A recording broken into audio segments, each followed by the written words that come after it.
Hey guys, tonight we're doing something a little wilder, a little stranger, and honestly a little chemically spicier than usual.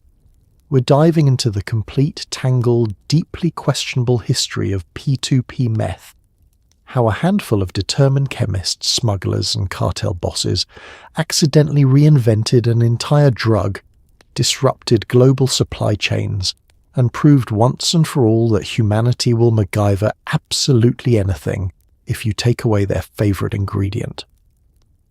Before Sudafed locks, precursor bans and DEA press conferences, meth had one recipe. Then the world said no more, and the cartel said, bet. And thus began one of the most absurd industrial transformations in modern history.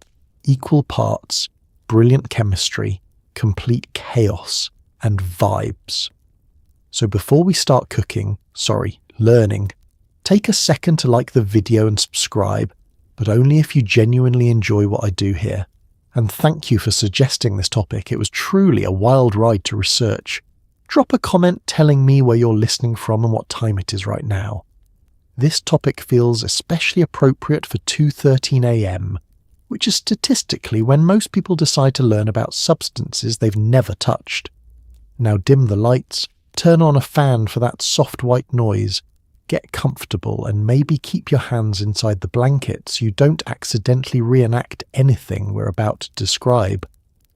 Let's get curious for a second. Have you ever wondered what would actually happen if your government banned your favourite cold medicine and you refused to be normal about it? Have you ever found yourself asking, what do you do when the entire world stops selling you ephedrine? Why did cartel chemists suddenly become amateur botanists, industrial engineers, and, weirdly, logistics experts? How did backyard chemists go from raiding pharmacies to running actual factories? Why does every documentary include at least one man in sunglasses saying, "And that's when everything changed"? And what is a phenylacetic chicken farm? And why do I now know that's a real thing? Well, congratulations. You've just woken up in the late 1970s, or the 80s, or the 2000s, or honestly any decade where someone, somewhere, realised they could make meth in a different, slightly more explosive way. Tonight, you're stepping into the shoes of the chemists, smugglers, farmers, librarians, yes, librarians, and international officials who unknowingly co-authored one of the strangest industrial revolutions ever, the rise of P2P methamphetamine. Good luck. Please don't inhale too deeply. You never thought a runny nose could change the course of history, but here you are, watching governments worldwide panic over cold pills like they're rare Fabergé eggs.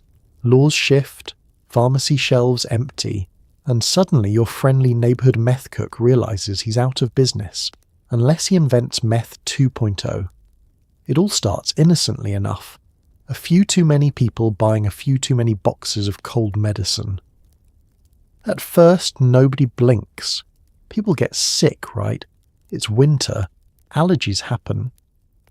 But then pharmacists begin noticing the same guy coming in 3 times a day, wearing the same hoodie, sunglasses, and an expression that says, "I'm absolutely not making drugs."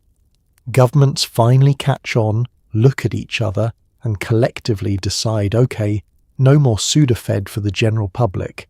And just like that, ephedrine and pseudoephedrine, those humble, over-the-counter ingredients, go from everyday inconvenience to controlled substances guarded like ancient treasure.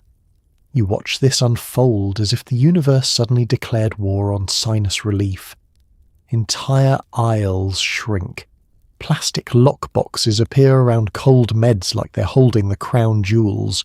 Store employees start carrying keys the way medieval guards once carried swords. And somewhere out there, thousands of sniffly people just want to breathe through their noses again. But for the underground chemists, it's existential chaos. You can almost hear their internal monologue. No ephedrine, no pseudoephedrine. What do you expect me to cook, casseroles? Ephedrine-based meth, once the industry standard, relied on those pharmaceuticals like a medieval peasant relied on stale bread. So when the supply chain evaporates overnight, it sends shockwaves through a world you didn't even know had supply chains. Now imagine yourself as one of these cooks.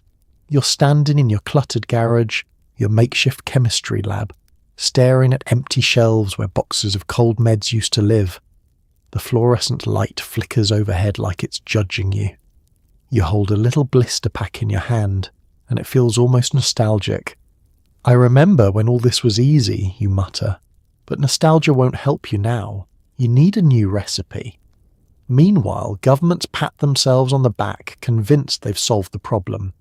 They imagine criminals shrugging, putting away their lab gear, and moving on to respectable careers in accounting. But you know better. Humans are stubborn. Chemists. Even worse. Tell them they can't do something, and they'll end up building a new molecule out of spite. And so begins the frantic search for an alternative.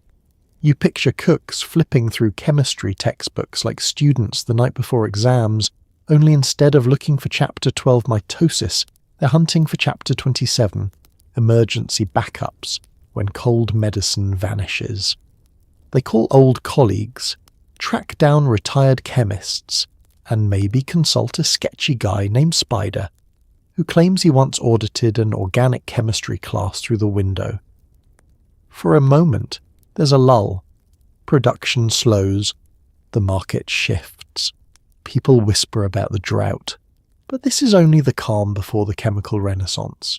Because one day, somewhere in a dusty shed or abandoned trailer, a cook finally slaps a stained notebook and shouts, "I've got it! P2P! The clouds part.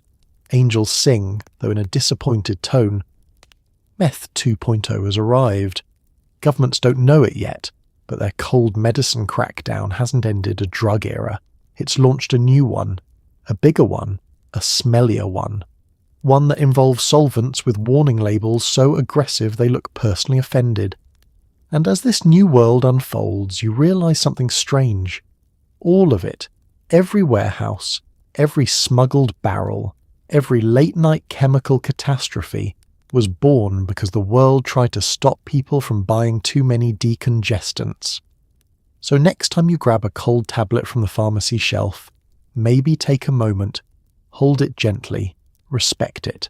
Because somewhere out there, this tiny, innocent pill sparked an industrial revolution nobody asked for, and historians now have to explain with a straight face. Phenyl 2-propanone, P2P, a chemical that smells like warm death and bad decisions. You hold a jar of it the way a medieval monk might cradle a cursed relic, gently, respectfully, and slightly afraid it will summon demons or the DEA.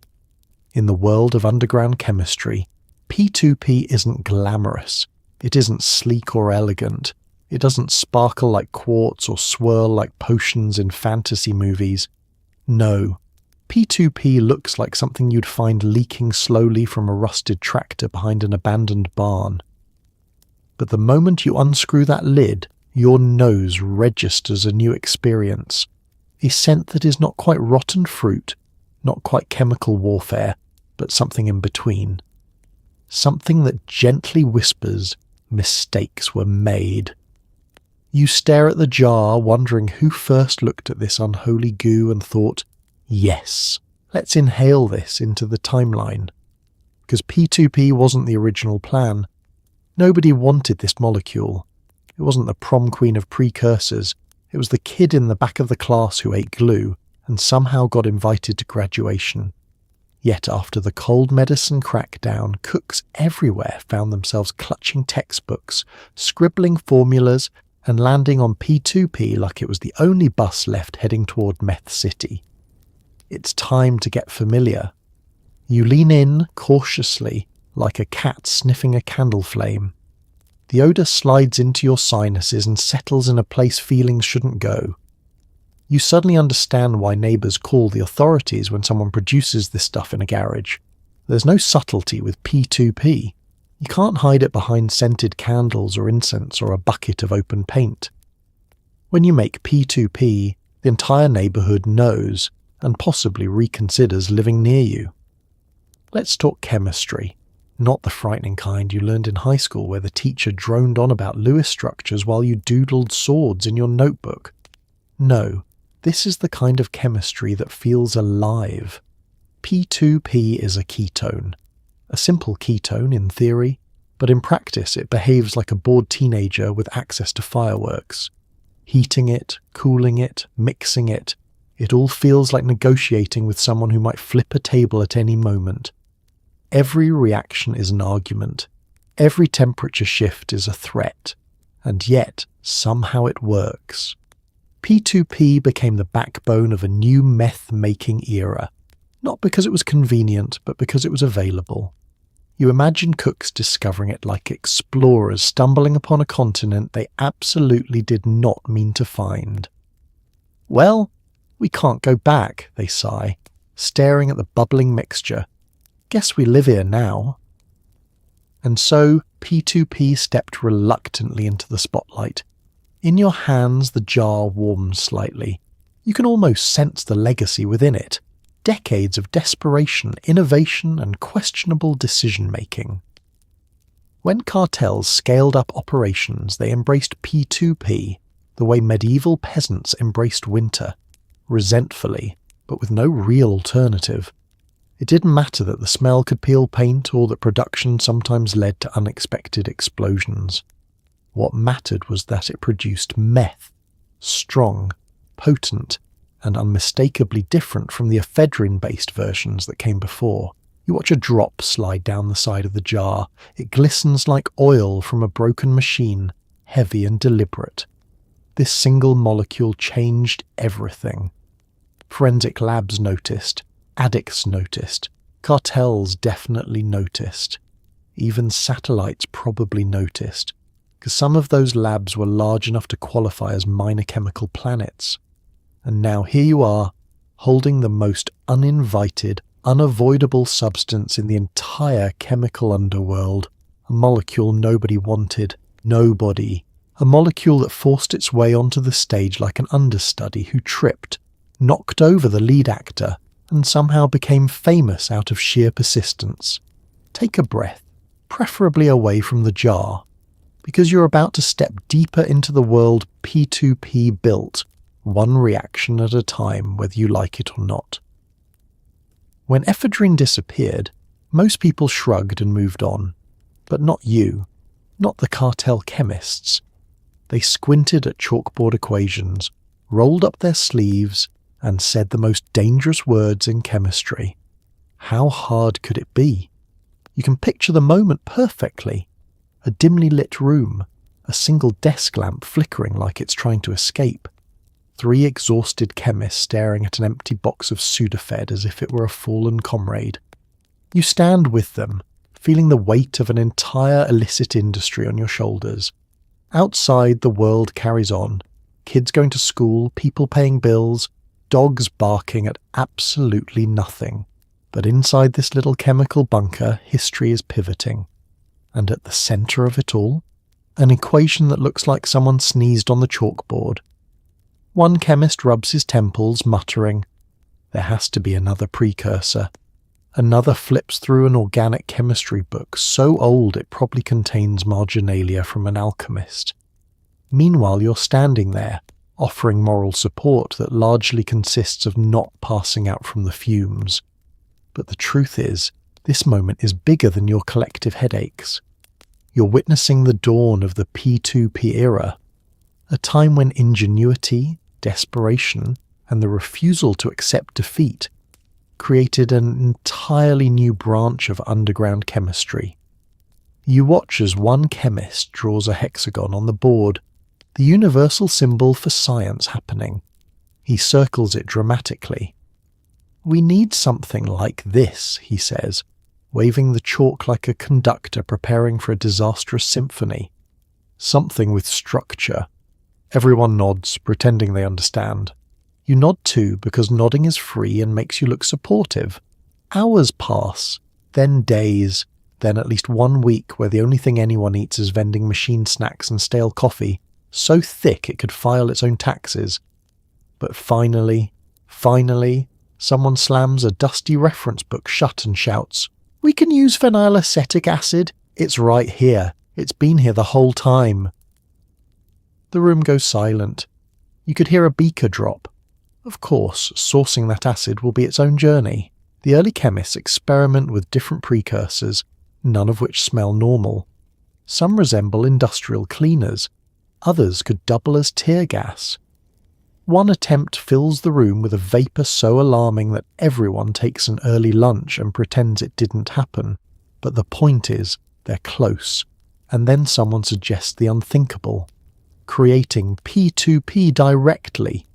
The reaction is a mix of excitement, dread, and that special brand of chemical optimism that always precedes a boom sound. It's just a ketone, the lead chemist insists, a simple ketone.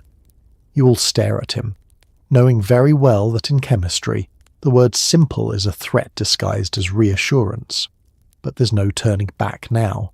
You've crossed the threshold from "we need a replacement" into "this definitely won't explode again, probably." And so the experiments begin, careful heating, cautious cooling, and a running tally of how many eyebrows remain unscorched. Every attempt teaches you something. Sometimes the lesson is use less heat. Sometimes it's open a window before the smell declares war on your lungs. But slowly, improbably, the reactions start to stabilize. The mixtures stop changing color like dying chameleons. The yields improve. And one miraculous morning, a chemist lifts a flask to the light and whispers, This is it. P2P Meth.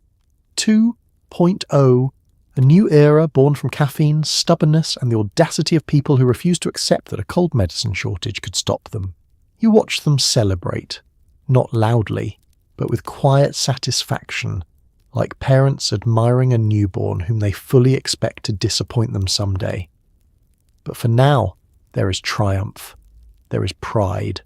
There is a lingering chemical odour that will not leave your clothes for at least 3 showers.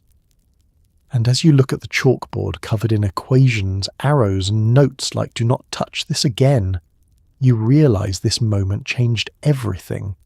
Not just for the chemists, not just for the cartels, but for the entire downstream world that will soon feel the impact.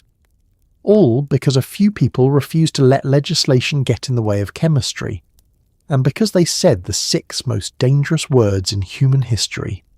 How hard could it be, really?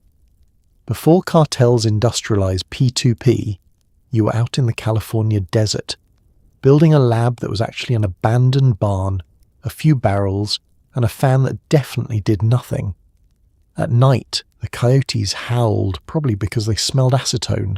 It's hard to overstate how unprepared you were for this new chapter of underground chemistry.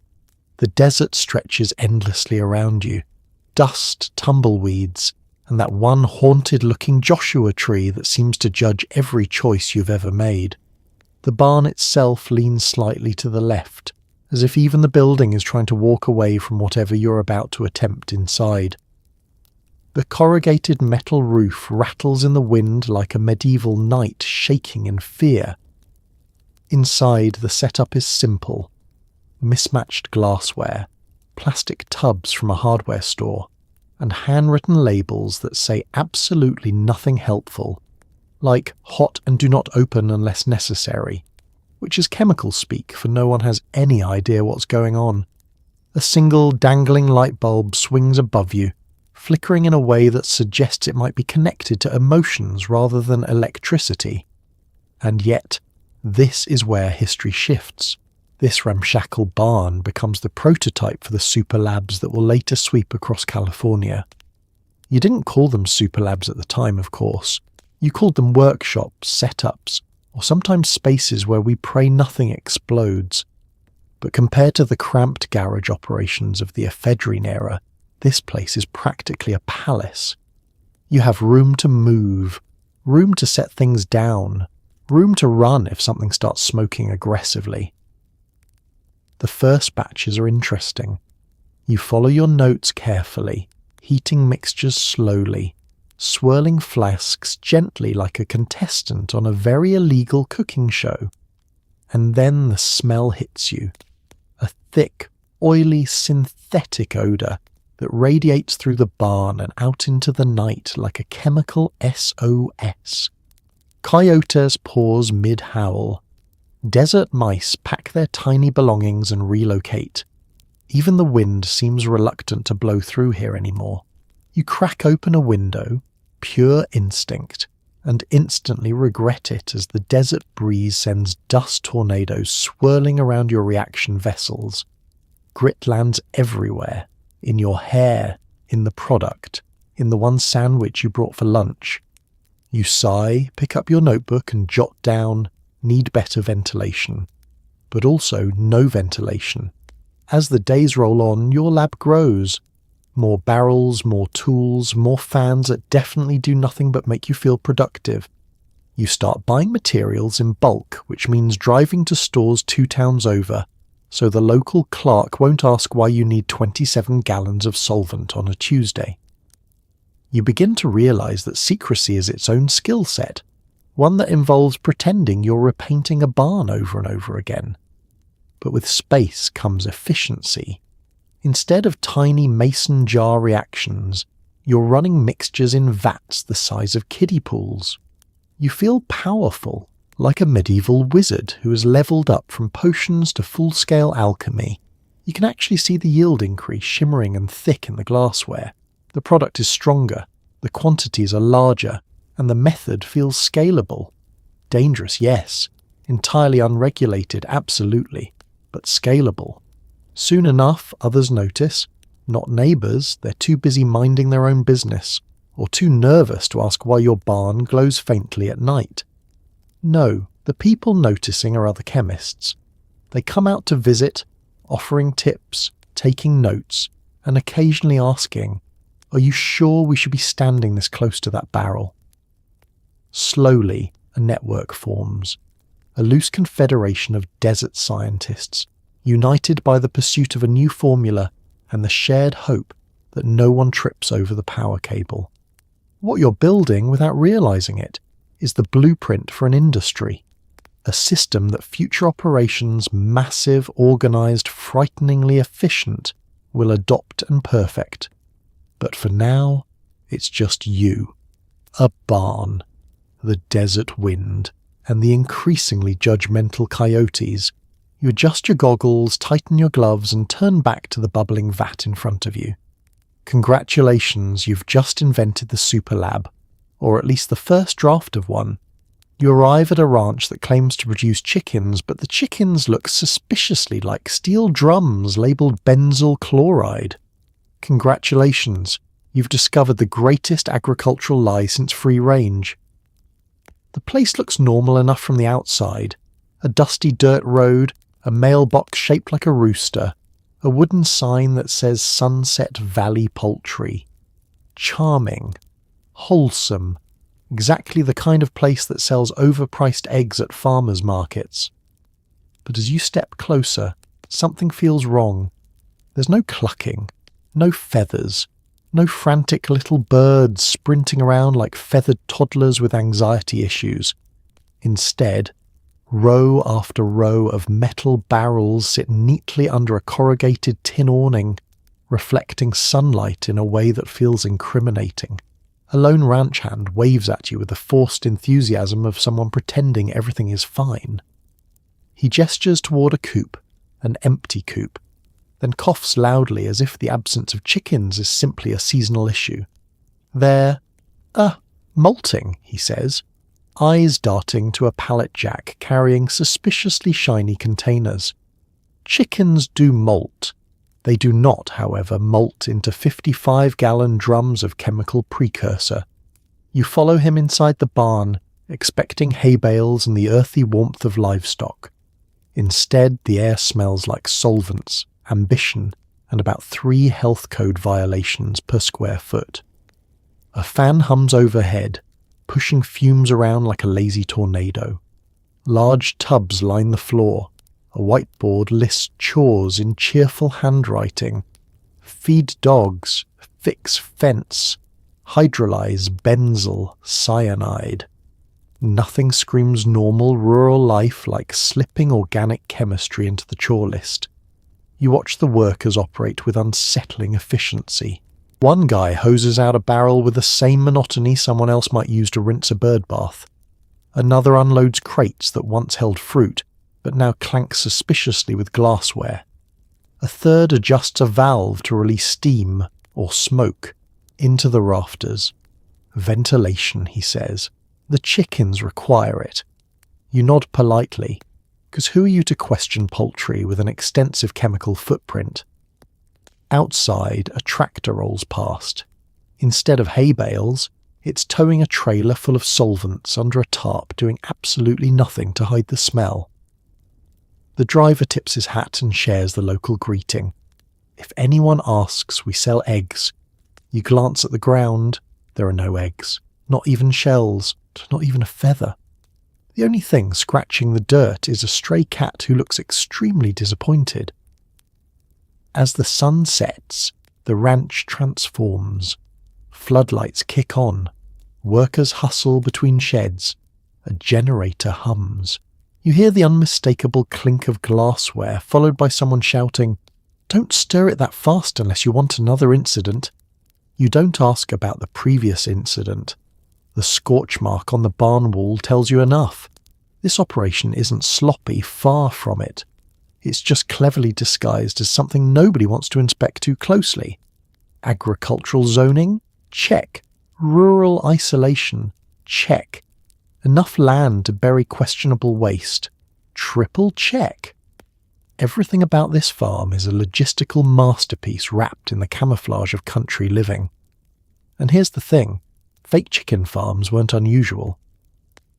Once precursors moved into the spotlight as controlled materials, producers needed plausible fronts.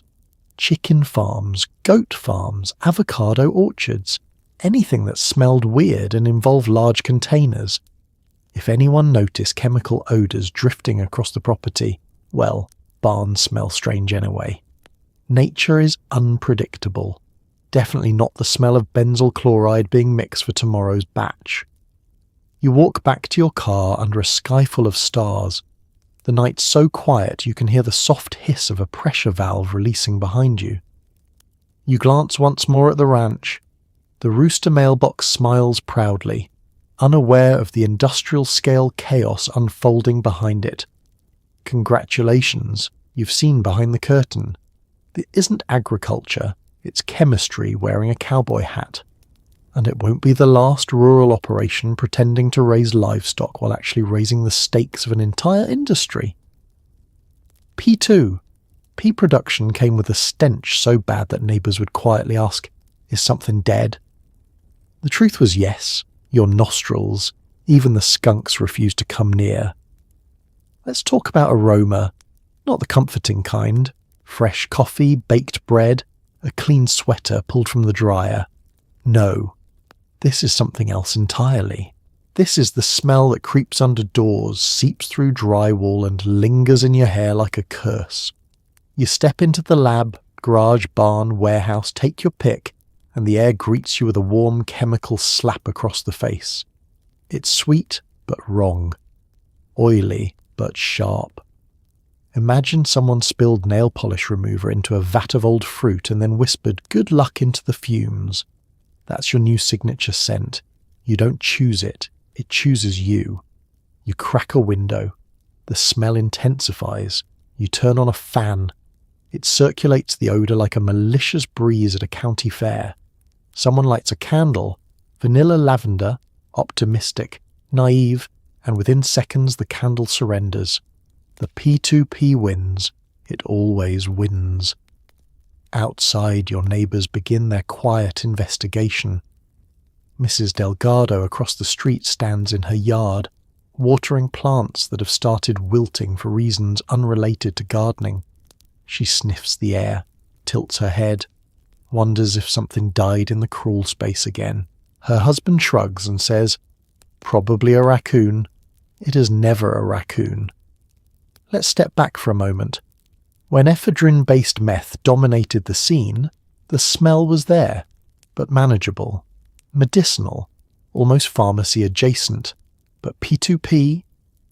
P2P announces itself like a marching band made of solvents. The precursor chemistry produces byproducts that cling to surfaces and refuse to leave. Curtains absorb it. Carpets memorize it. Your jacket carries it into gas stations 3 towns over. You notice this the first time you leave the lab and walk into a diner. The waitress approaches, pauses mid-sentence, and blinks. "You smell like something," she says carefully, as if choosing words that won't trigger a felony. You order coffee and sit quietly, suddenly aware that your presence is less subtle than you believed. Back inside the lab, the chemistry continues. You heat the mixture slowly, watching the liquid shift colours like a mood ring going through an existential crisis. The reaction hums softly. A faint vapour rises. Your eyes water, not emotionally, though that would be understandable, but chemically. Someone coughs. Someone else says, "It's fine." It's supposed to do that. Nothing in history has ever been fine after someone says that. You try to manage it. Charcoal filters, makeshift ventilation systems constructed from hardware store fans and optimism. Industrial deodorizer sprays that promise ocean breeze but deliver ocean breeze if the ocean were on fire. The smell persists. It seeps into the rafters and drifts down the road like an invisible confession. Law enforcement begins noticing patterns. Complaints from neighbours about strange odours. Reports of chemical tang in the air. Investigators don't need thermal imaging at first. They just follow their noses. It's less CSI, more who left the solvent on. And you realise something quietly devastating. Secrecy is impossible when your product has a personality. P2P doesn't whisper, it broadcasts. So you adjust. You move operations further out. Desert warehouses, remote farms, industrial zones where strange smells are just part of the ambience. You learn to operate at night when the air is still and fewer people are outside. You adapt, because that's what this entire era has been about, adapting to survive, adapting to continue. But the smell remains your most honest employee. It tells the world what you're doing long before you admit it. It lingers long after you've shut down the burners. It clings to memory like an unwelcome lullaby. And as you stand there, breathing carefully through a makeshift mask, you accept the truth. In the age of P2P, the nose always knows. Once the Mexican cartels noticed Americans fumbling through chemistry like caffeinated raccoons, they stepped in politely, well, aggressively, and scaled meth production into something resembling an Amazon warehouse, if Amazon sold despair. At first, you don't notice the shift. You're still out in the desert, still juggling glassware and hope, still arguing about whether that last batch was slightly yellow or artistically golden. But somewhere far beyond your barn with ambition, people are watching, not judging, just observing, taking notes. Because while small-scale cooks are busy reinventing chemistry with duct tape and vibes, the cartels are thinking bigger, much bigger, industrial bigger, spreadsheet bigger. Let's step inside one of these new operations. The warehouse stretch is wide and echoing, concrete floors polished smooth from forklifts that move with the calm precision of ballet dancers who happen to transport barrels of precursor chemicals. Overhead, lights hum steadily. Rows of stainless steel reactors sit lined up like obedient soldiers. There are clipboards, there are schedules, there is disturbingly organisation. You blink. This looks less like a crime scene and more like a startup. Gone are the mason jars and plastic tubing that barely survived high school science class. In their place, industrial mixers, commercial grade filtration systems, sealed containers shipped in bulk.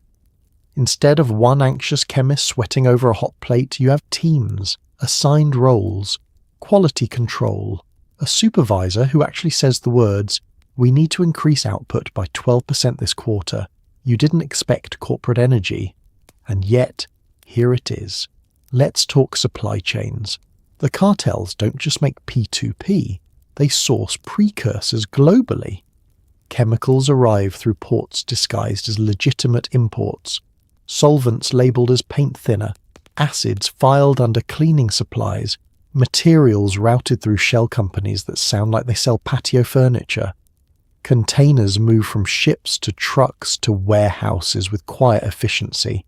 If you squint, it's just international trade. If you don't squint, it's international trade with consequences. And the scale, the scale. What used to take weeks in your desert barn now happens in hours. Reactors the size of hot tubs bubble calmly. Workers monitor temperatures with digital probes instead of guessing based on vibes and a slightly singed eyebrow. The smell is still there. P2P never truly leaves. But ventilation systems manage it with industrial strength. Even the coyotes would approve of this airflow. The cartels didn't just adopt the P2P method, they refined it. Chemists with formal training were recruited. Processes were standardized. Yields were optimized. It's the difference between baking cookies in your kitchen and running a commercial bakery that supplies half the country. One is chaotic, the other has inventory management. You walk through the operation and realize something unsettling. This isn't improvisation anymore. It's infrastructure. Distribution expands alongside production. Finished product moves north in carefully coordinated routes. Not random, not reckless, calculated. If one route shuts down, another opens. Redundancy. Risk mitigation. Words that belong in boardrooms now apply to illicit chemistry. Meanwhile, small independent cooks struggle to compete. Your barn lab suddenly feels like a lemonade stand outside a supermarket. The market shifts, prices drop, purity rises, consumers notice, law enforcement notices even more. And here's the quiet twist. The cartels didn't invent P2P, they just perfected it. What began as a desperate workaround becomes a streamlined enterprise. You watch the transformation with reluctant awe. It's efficient, it's organized, it's terrifyingly scalable. As forklifts hum past and sealed drums roll into place, you realize the era of amateur experimentation is ending. The age of industrial meth production has begun. And once industry takes over, it rarely shrinks. You adjust your gloves, step back from the stainless steel reactor, and accept the truth. This is no longer a barn operation. It's a factory floor, and the shift is permanent. Overnight, meth production went from backyard hobby to multinational operation. You're suddenly standing inside a warehouse full of vats, hoses, and clipboards, wondering why this looks more organized than your actual workplace.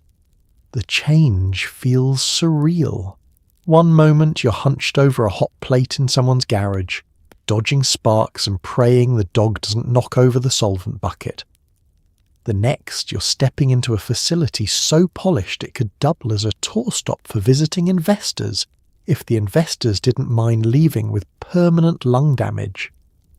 The floor is swept. The equipment is stainless steel. People wear matching gloves. Clipboards hang neatly on hooks like trophies from an alternate universe, where OSHA standards are written by people who say we don't talk about the explosion last week. It smells like industry in here. Not the friendly industry of bakeries or breweries, but the kind tied to words like exothermic, volatile, and don't stand too close to that. Everywhere you look, there's purpose. Hoses that connect to vats, which connect to tubes, which connect to valves, which someone labelled "Do Not Touch" in capital letters. In your garage days, everything was held together with duct tape and emotional instability. Here, it's held together with engineering. You follow a supervisor, down a row of reactors disguised under beige casings, each fitted with digital monitors. He taps one screen proudly. "Temperature control," he says. "No more eyeballing it." You nod, pretending you didn't once judge temperature based solely on whether your eyebrows were still attached. In the corner, a team is filtering product through industrial-grade columns. They work efficiently, rhythmically, passing materials down the line with the calm confidence of people who definitely know which tube is which. Nobody asks, "Hey, where does this hose go?" because everyone already knows. You quietly mourn the death of improvisational chemistry. But the biggest shock isn't the machinery, it's the organisation. There are charts, schedules, rotations. A whiteboard lists production goals for the week. You blink twice at the neat handwriting under batch 12 output. This looks more like a tech startup than an illegal operation. All that's missing is a motivational poster telling you to synergize. And the scale. Oh, the scale. What once took you hours now happens in minutes. What used to fill a mason jar now fills a drum. Production cycles run day and night, slices of time measured in reaction stages instead of hours. Workers swap shifts with the sleepy camaraderie of 24-hour diners. Only instead of pancakes, they're making something far less edible and far more chemically assertive. You wander past a row of shelves stacked with labelled precursors, each container barcoded because someone, somewhere, thought inventory tracking was a good idea. And honestly, they were right. When your operation expands beyond a barn and 3 guys with questionable judgment, knowing what's in stock becomes important. No more "I thought you ordered toluene." Now it's scan the container before you requisition it. Crime has entered the modern age. What hits you hardest, though, is the realization that this industrial revolution isn't a metaphor. It's literal. Processes have been standardized. Equipment has been optimized. Mistakes are minimized because mistakes now cost thousands of dollars instead of just one angry neighbor and a burnt patch of lawn. You stand in the center of it all, vats humming, workers moving with purpose, machines whirring, and feel tiny. You remember the early days, fumbling through chemistry like a child shaking a soda bottle hoping for the best. Now the game has changed. This isn't cooking anymore, it's manufacturing. And with manufacturing comes inevitability.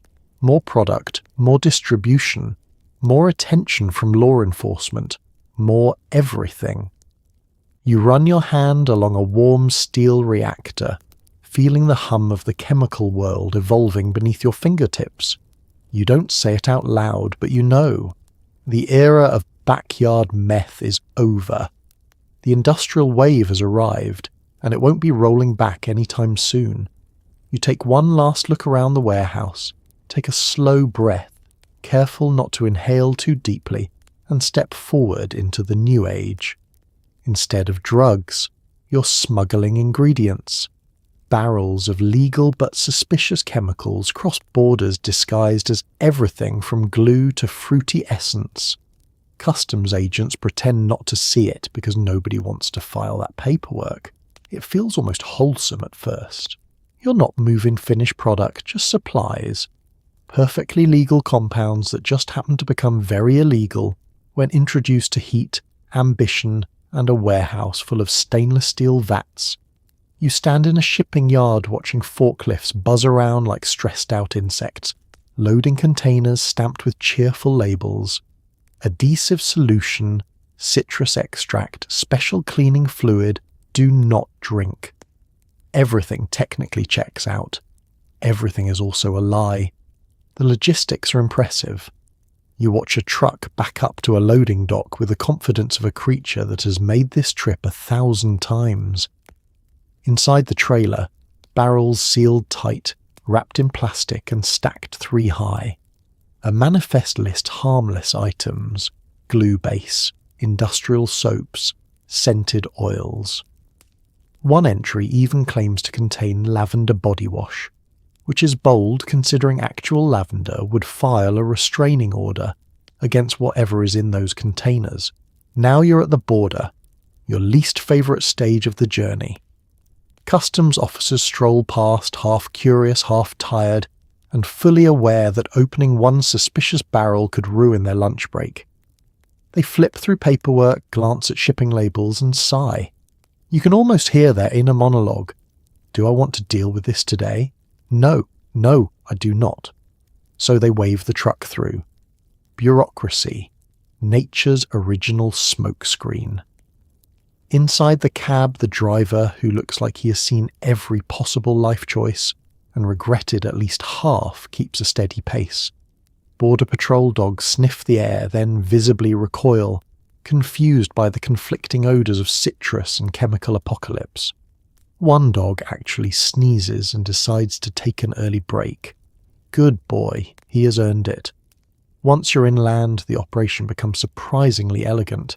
The barrels transfer hands like relay batons, truck to warehouse, warehouse to cargo van to dusty storage facility hidden behind a business called One's Discount Mattresses.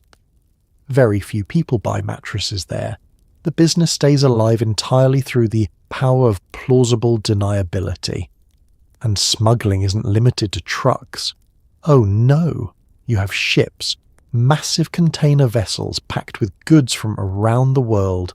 You have rail shipments labelled as agricultural supplements. You have small vans that smell aggressively of lemon cleaner. You've even heard rumours of chemical precursors travelling in shipments of piñatas, which is festive if nothing else. Every shipment requires creativity. 1 week, barrels are labelled as soy sauce concentrate. The next, they're tagged as roofing adhesive, which, technically, is closer to the truth, because spilling either on your skin results in a sticky existential crisis. And no matter where the chemicals originate, China, India, Germany, the goal is the same. Keep them moving, keep them unnoticed, keep the paperwork boring. You eventually reach a point where the operation feels less like smuggling and more like customer service logistics. You track shipments, you communicate with suppliers, you worry about delays. A storm off the coast of Baja suddenly becomes your personal enemy. You mutter things like, "If that container doesn't clear customs by Thursday, we're behind on batch 14. If someone overheard you, they might assume you manage a bakery." But beneath the calm exterior lies the quiet tension of knowing how fragile the whole system is. One mislabeled drum, one customs officer who decides today is the day they care, one leak that sends fumes into a cargo hold. Everything depends on precision wrapped in chaos, wrapped in bubble wrap. When the barrels finally arrive at the superlab, you feel a strange, triumphant relief. The ingredients are safe. The paperwork held up. No one asked too many questions, and you made it through another border crossing without anyone poking a hole in a drum to investigate the citrus scent. You lean against the warehouse wall, exhale slowly, and remind yourself you're not smuggling meth, just everything required to make it. Somehow that feels both better and worse. When one country banned P2P, another began exporting it by the metric ton. You watch businessmen in suits discuss meth precursors over tea like they're negotiating soybean prices. It's a surreal kind of globalization. On one side of the world, governments proudly announce strict controls on meth precursors. On the other side, a factory owner in coastal China nods politely, pours jasmine tea into porcelain cups, and says, "Yes, yes, very unfortunate," while his assistant prepares shipping forms for 50 metric tons of industrial solvent. Everyone in the room knows exactly what's being sold. Everyone pretends it's something else. You sit in a conference room that smells faintly of oolong and opportunity. The walls are lined with certificates of safety compliance that likely haven't been updated since flip phones were cutting edge. The businessmen across from you speak quietly, politely, efficiently. They're not interested in meth. They're interested in commerce. Specifically, commerce that moves fast, pays in cash, and never asks follow-up questions. One man unfurls a catalogue, an actual glossy catalogue, featuring precursors the same way a furniture store might showcase dining tables. He taps a picture of phenylacetic acid with the salesmanship of someone highlighting a mid-season discount. "Very pure," he says. "Ships quickly, boxes reinforced." He says this like he's discussing oranges, not the backbone of a narcotics empire. factories across China begin ramping up production. Not just one or two, hundreds. Chemical plants that once produced perfectly respectable products, cleaning agents, dyes, agricultural compounds, suddenly discover that exporting precursor chemicals is far more profitable. You can almost hear the corporate memos, new market opportunity, people who definitely will not use this for illegal drugs. Shipments leave ports daily, drums painted cheerful colours, stacked neatly in shipping containers, labelled with phrases like aromatic oil, industrial extract, or the classic for research purposes only.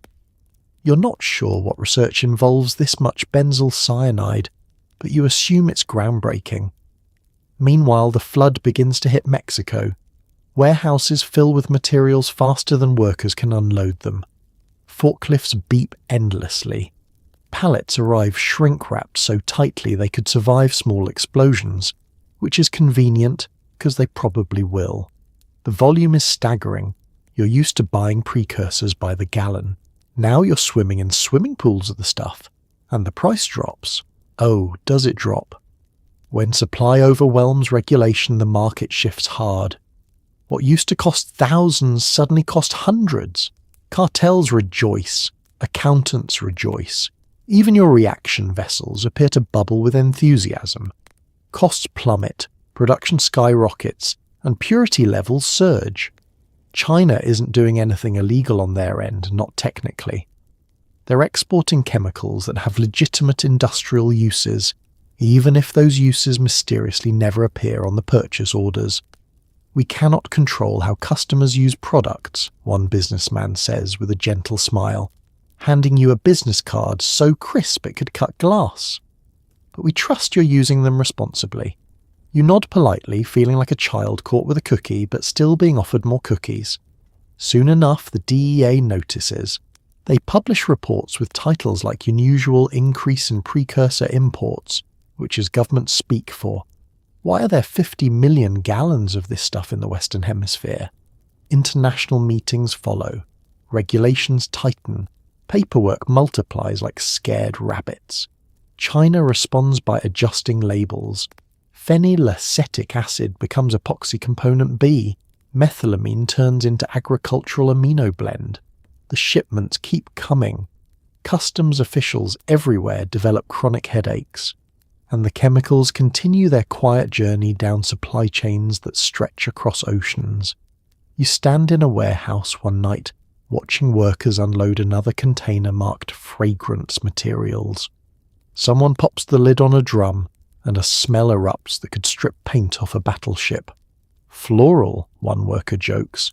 Everyone laughs. No one breathes deeply. The global machine turns.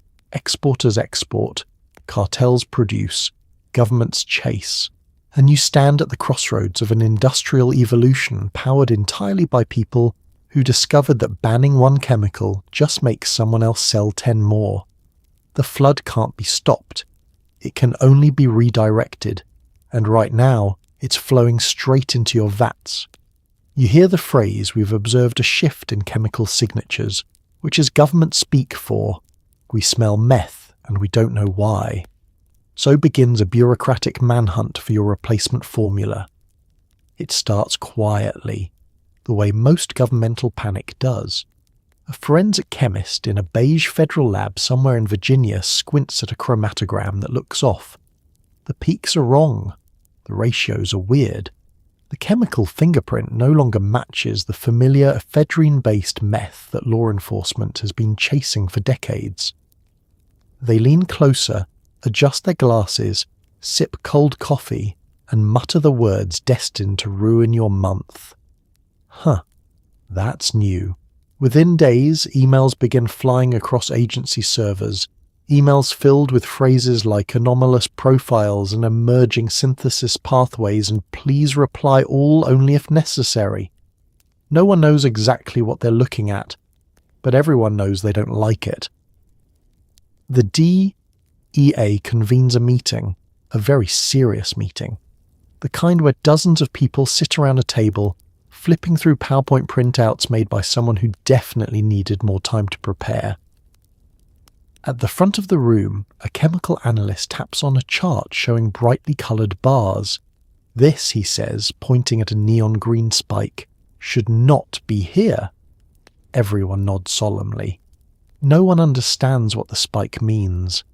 As the analysis deepens, the conclusion emerges: this isn't ephedrine meth at all. This is something new, something bigger, something made with gas, P2P. The room falls silent. Someone coughs.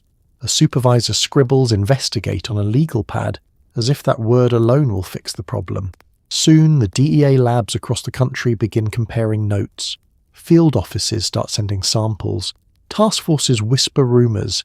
It's coming out of California. No, out of Mexico. No, I heard it's a guy in Nevada with a shed. Nobody agrees, but everyone agrees the purity is climbing, the production is scaling, and the smell, dear God, the smell is unmistakably industrial. Agents begin conducting raids with renewed urgency. They smash open doors expecting the usual garage setups, hot plates, coffee filters, tweaked out inventors using equipment that should never be heated indoors. Instead, they stumble into warehouses with stainless steel reactors and ventilation systems so advanced a Starbucks would envy them. Clipboards, labels, workflow charts. Suddenly, the drug war feels less like chasing street dealers and more like raiding a mid-tier pharmaceutical company with terrible branding. Confusion sets in. How are they making this much product? One agent asks. Where are they getting the chemicals? Another demands. A veteran officer looks at the vats and whispers, since when do criminals use batch logs? Analysts return to the lab baffled. The chemical signatures reveal a supply chain not dependent on pharmacies or small-scale backyard cooks, but on massive imports of industrial precursors. Someone, somewhere, has built an operation too large to ignore. The DEA launches what they call a precursor tracking initiative, which sounds impressive until you see what it actually is. Hundreds of agents staring at spreadsheets that scroll for dozens of pages, full of chemical shipments with labels like adhesive base and aromatic cleaning solution. Everything looks suspicious. Everything looks normal. The frustration is palpable. So the agency shifts tactics. They send agents to ports, to rail yards, to dusty warehouses that all smell faintly like solvents and denial. They begin interviewing importers who swear they have no idea why their orders for benzyl chloride suddenly skyrocketed. It's for cleaning, one businessman insists, sweating through his suit. Weeks turn into months. Reports pile up. Meetings multiply. Acronyms spawn new acronyms. Task forces develop flowcharts so large they require 2 interns to carry them. And still, the mystery ingredient of this new meth era slips through the cracks. Finally, during a briefing, someone says what everyone already knows: whoever is making this, they're ahead of us. Silence again. Except this time, it's not confusion, it's resignation. Because the DEA has realized what you have known for years. P2P wasn't a temporary workaround. It was a revolution. A chemical shift powerful enough to confuse labs, overwhelm investigators, and force the government to rewrite its rulebook. And all of it started because you ran out of cold medicine. In a beige lab somewhere, a forensic scientist sips cold coffee, analysing meth crystals like an art historian studying brushstrokes. Their conclusion? Whoever made this definitely skipped lab safety day. Forensic chemists didn't sign up for mystery novels, but here they are, elbow deep in them. Each new meth sample arrives in a small evidence bag, looking unnervingly sparkly under fluorescent lights. The chemist holds it up, squints, and sighs. It's never good news when drugs become shinier. That's just science. Most days in the lab follow a predictable rhythm. Catalogue, weigh, dissolve, separate, analyse, interpret, caffeinate. But suddenly these samples behave differently. The usual ephedrine-based compounds no longer dominate. Instead, the crystals contain unfamiliar impurities, strange isotopic ratios, and hints of chemical processes no one expected outside of a graduate-level lab or a cartoon villain's basement. This is when the chemists stop being passive analysts and start turning into detectives. You watch one of them lean over a mass spectrometer printout as if searching for hidden meaning in ancient hieroglyphs. Their colleagues gather behind them, murmuring things like, "You seeing that? And that can't be right," even though deep down they know it is right. And also very wrong. The first clue, the signature of phenyl 2-propanone, P2P, loud, clear, unapologetic. This is meth with its origin story rewritten. Forensic chemists trace it the way historians trace the evolution of pottery styles in medieval villages. Only instead of clay shards, they're dealing with substances that could ignite if exposed to enthusiasm. Every sample becomes a puzzle piece. One chemist notices a consistent contaminant, leftover solvents common in industrial manufacturing. "Interesting," they mutter, which is scientist speak for "I'm about to ruin someone's week." Another discovers chemical ratios that suggest the meth wasn't cooked in a garage, but in a facility capable of producing enough product to fill a swimming pool, an indoor swimming pool temperature controlled. As the evidence accumulates, patterns emerge.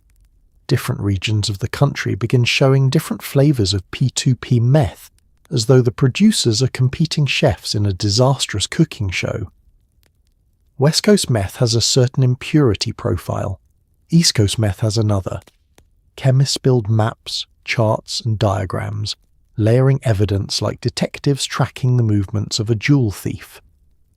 And then there are the byproducts, the accidental breadcrumbs left behind.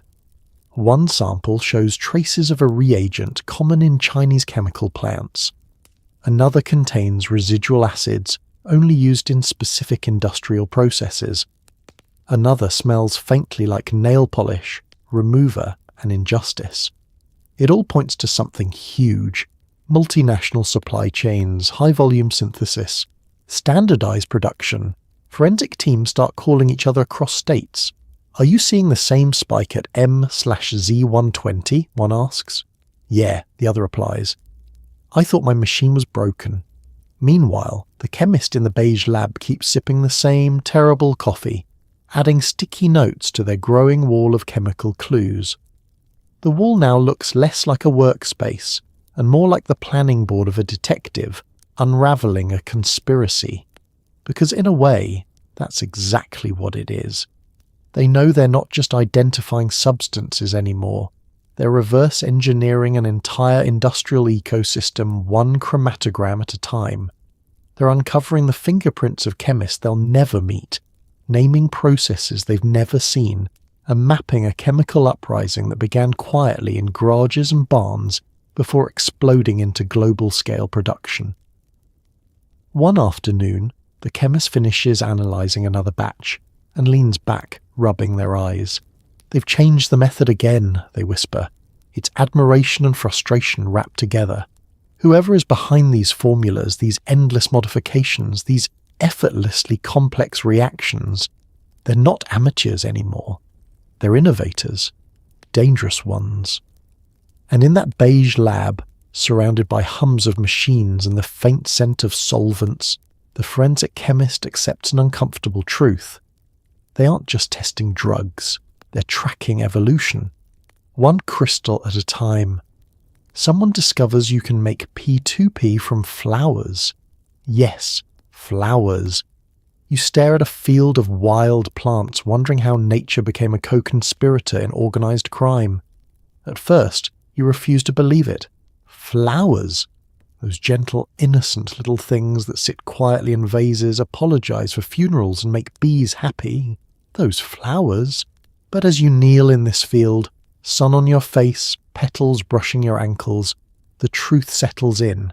Yes, these cheerful botanicals contain the biological Lego pieces needed to build phenylacetic acid, which means nature, in all her peaceful glory, has accidentally provided a botanical on-ramp to industrial meth production. You pick a stem, twirl it between your fingers and stare at it like it's about to confess. "Really?" you whisper. The flower does not answer, but the chemistry does. Deep within its fragrant little cells are molecules that, with the right processing, can be transformed into a precursor. You feel betrayed. You feel impressed. You feel like you should have paid more attention in biology class. This discovery, first a rumour, then a confirmed method, spreads through the underground like wildfire. Suddenly, every small-time chemist with a backyard garden starts imagining themselves as a criminal botanist. Entire operations shift focus. People who used to buy barrels of harsh industrial chemicals now stroll through nurseries with sunglasses and suspicious enthusiasm. It starts small. A few growers here, a few fields there. Nothing unusual, farmers grow weirder things. But before long you see the signs. Remote acreage fenced off. Sheds filled not with tractors but extraction equipment. Workers harvesting flowers with the solemn precision of monks gathering sacred herbs. Truly, nothing is stranger than watching organised crime attempt agriculture. And the method, the method. You begin learning it step by step, each stage more absurd than the last. Flowers are collected, chopped, dried and soaked in vats that look like giant tea brewers staffed by people who definitely failed tea brewing in polite society. Solvents swirl, filters clog, barrels burble ominously. The mixture slowly yields a crude extract, which is then processed into something chemically meaningful. The moment the first batch of floral-derived precursor is purified, someone cheers, someone else passes out, someone else says, "This smells worse than the last method," which is saying a lot. But the real magic, if you can call felony-level innovation magic, is how this method skirts regulation. Governments are prepared to restrict industrial chemicals, but how do you ban plants? What are they going to do? Outlaw flowers? Post signs saying no petunias beyond this point. It becomes an enforcement nightmare. Meanwhile, you watch the cartels adapt with terrifying speed. They buy land, lots of it. They cultivate vast fields of these fragrant little conspirators. They hire agronomists, botanists, irrigation specialists, regular professionals who think they're helping with essential oil production. These experts give advice like, these crops need full sunlight, blissfully unaware of their indirect role in fueling a narcotics empire. And here's the twist, the method actually works. Not as efficiently as pure chemical processes, but well enough to matter. Over time, the floral synthesis becomes a backup plan, a supplementary route when other precursors dry up. The cartels diversify the way a smart investor diversifies a portfolio, because nothing says stability like having multiple paths to the same illegal drug. But the downsides soon appear. Floral extraction produces a smell that could knock a buzzard unconscious. Entire valleys reek of botanical rot. Farmers miles away complain that the air smells funky. Bees boycott the region entirely. You step outside one morning and wonder if someone cooked an entire botanical garden in a bathtub. Still, the method continues, because when one door closes, the underground opens another, sometimes by ripping the hinges off and planting flowers in the doorway, and you stand in the middle of the field, petals drifting around your boots, realizing something poetic and deeply absurd. Nature didn't just inspire crime, it accidentally enabled it. You didn't expect photocopier toner to matter, but it turns out certain chemicals used in ink cartridges are basically meth starter kits. Suddenly, toner shipments look like Black Friday sales. At first, it sounds ridiculous. You hear a rumour that cartels are buying toner in bulk, not trucks of acetone, not drums of industrial solvent. Toner. The stuff office interns spill once and then spend 6 months sweeping out of the carpet. You laugh. You dismiss it. And then one morning you walk into a warehouse and see a mountain, an actual mountain, of shrink-wrapped toner cartridges stacked to the ceiling like some kind of dystopian office depot. You blink twice. "Are we printing a lot?" you ask. A supervisor shakes his head. "No," he says, tapping one cartridge. "We're cooking a lot." Because inside certain types of industrial toner lies a hidden treasure. Compounds that, when processed, heated, extracted and persuaded chemically, can be transformed into key meth precursors. And just like that, printers go from office equipment to criminal gold mines. An accountant somewhere is unknowingly approving ink supply orders that make absolutely no sense for businesses that don't print international phone books. You watch the operation unfold. Workers unload pallets of toner cartridges like they're handling precious relics. Forklifts beep incessantly. Someone in the corner is cracking open a cartridge and pouring its contents into a vat, releasing a cloud of fine black powder that settles on everything, including your soul. You cough. You blink. You realize you will never be free of toner dust again. And the logistics are incredible. Cartels begin quietly buying small toner manufacturers, legitimate companies with cheerful logos and slogans like "Print Brighter," not because they care about printing quality, but because they want unfettered access to the chemicals hiding inside the ink. Suddenly, these companies have an unexpected surge in sales. Quarterly reports skyrocket. Investors cheer. No one questions why toner shipments now require industrial hazmat procedures. Meanwhile, the global supply chain begins to warp. Distributors notice unusual patterns. A mid-sized office in Guadalajara orders enough toner to supply NASA. A consulting firm in Sinaloa, which has no website and a disconnected phone number, becomes one of the top toner purchasers in the hemisphere. A border agent inspects a container labelled "cartridges," fragile, opens it, and is hit with a cloud of powder so intense he looks like he just lost a fist fight with a chalkboard. Inside the lab, extraction begins. Workers dump toner into solvents, stir in the mixture like they're preparing a very illegal latte.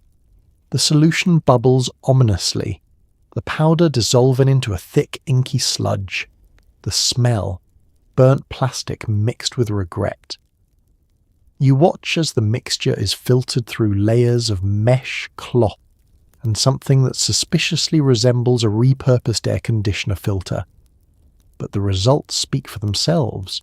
The extracted material, once purified, serves as a surprisingly efficient precursor in P2P synthesis.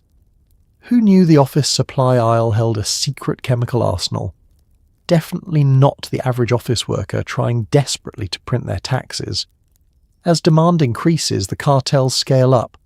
Entire factories join the cause, some willingly, others under new management who make strong suggestions. Machines that once filled cartridges now churn out raw material for chemical processing. Workers who previously answered to HR departments now answer to men who do not believe in casual Fridays. Of course, toner shortages begin affecting the real world. Offices complain that cartridges are constantly out of stock. Printers jam more often. Teachers rage. Students rejoice. Meanwhile, black market toner prices soar, turning ink into a strangely valuable commodity. Law enforcement eventually catches on. Investigators compare shipping records and find that certain regions import more toner than actual printing capacity exists. Why does this rural area need 3 tons of cartridge ink monthly? One analyst asks. No one answers. Everyone already knows. You stand amidst the stacks of cartridges, hands on your hips, exhaling slowly. The world is absurd. Office supplies have become contraband.